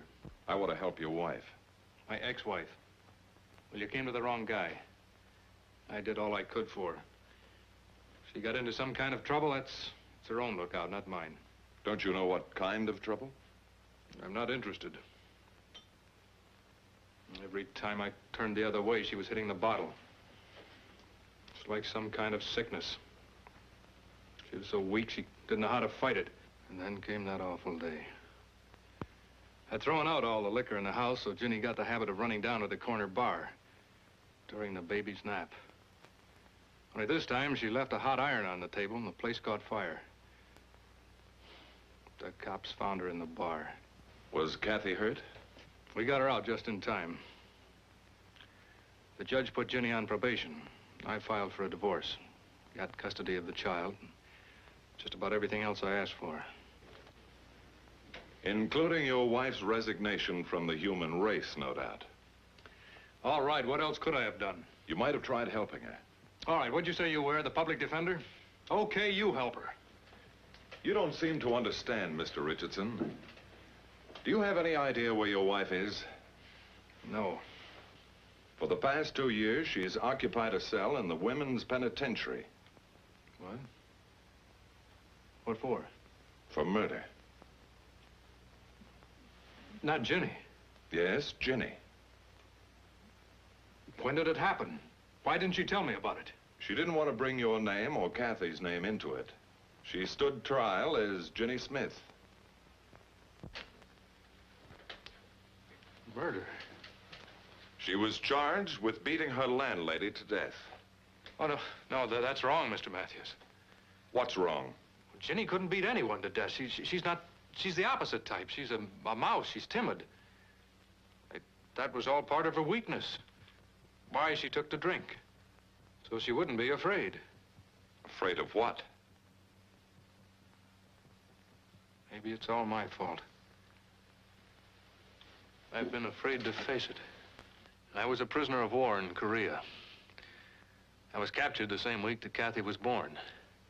They held me for 11 months, including locking me up in a hole for 22 days. You don't get over the kind of treatment I had in a hurry.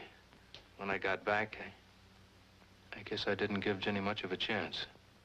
She couldn't have done it, not Ginny. Mr. Matthews, isn't there anything we could do to help her? There is something you could do, Tom. Tomorrow's Sunday, visiting day at the prison. Why don't you go to see her and take Kathy along?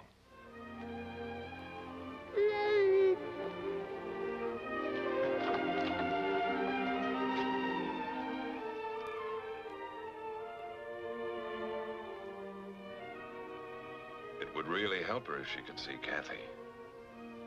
We'll be up there, Mr. Matthews. They can't expect me to believe them, though. I may be old and sick, but I'm not blind. Well, whether you believe it or not, it is Mrs. Smith. Oh, if you say you're married, young lady, I won't argue with you. It's your own business, not mine. I was married. I'm not now.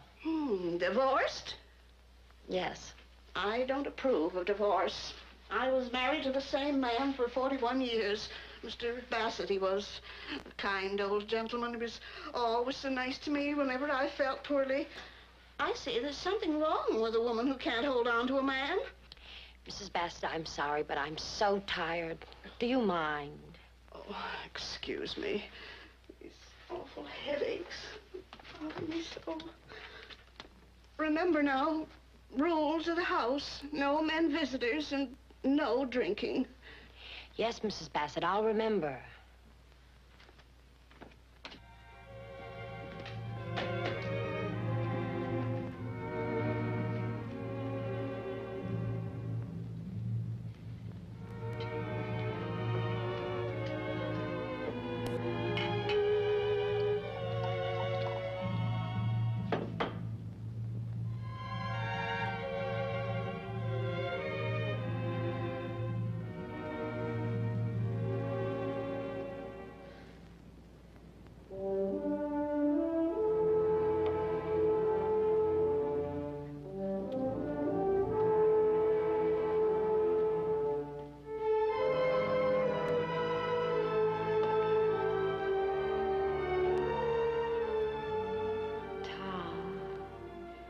My little Kathy.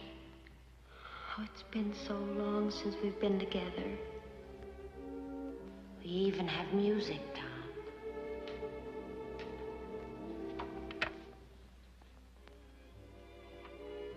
Kathy should be talking by now. She's almost 2 years old. Oh, how I wish I could be together with you and Kathy again, Tom. As though nothing had ever happened. 9 o'clock and the night is still young. This is Hap Morton, your genial MC, bringing you 3 hours of your favorite program, Moods of Happiness. A mood for dreams, a mood for love, as we approach the time of midnight. This is Hap Morton, bringing you the final quarter hour of your favorite Moods of Happiness.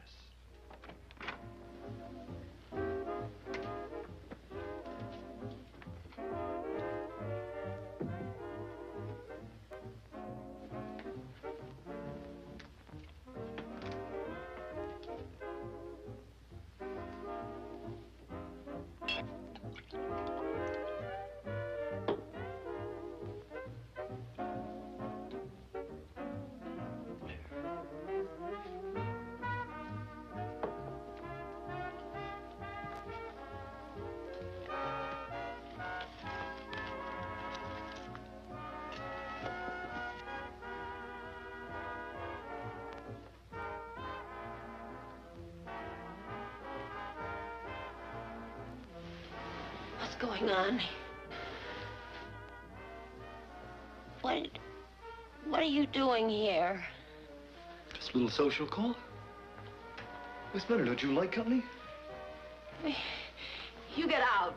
What do you want?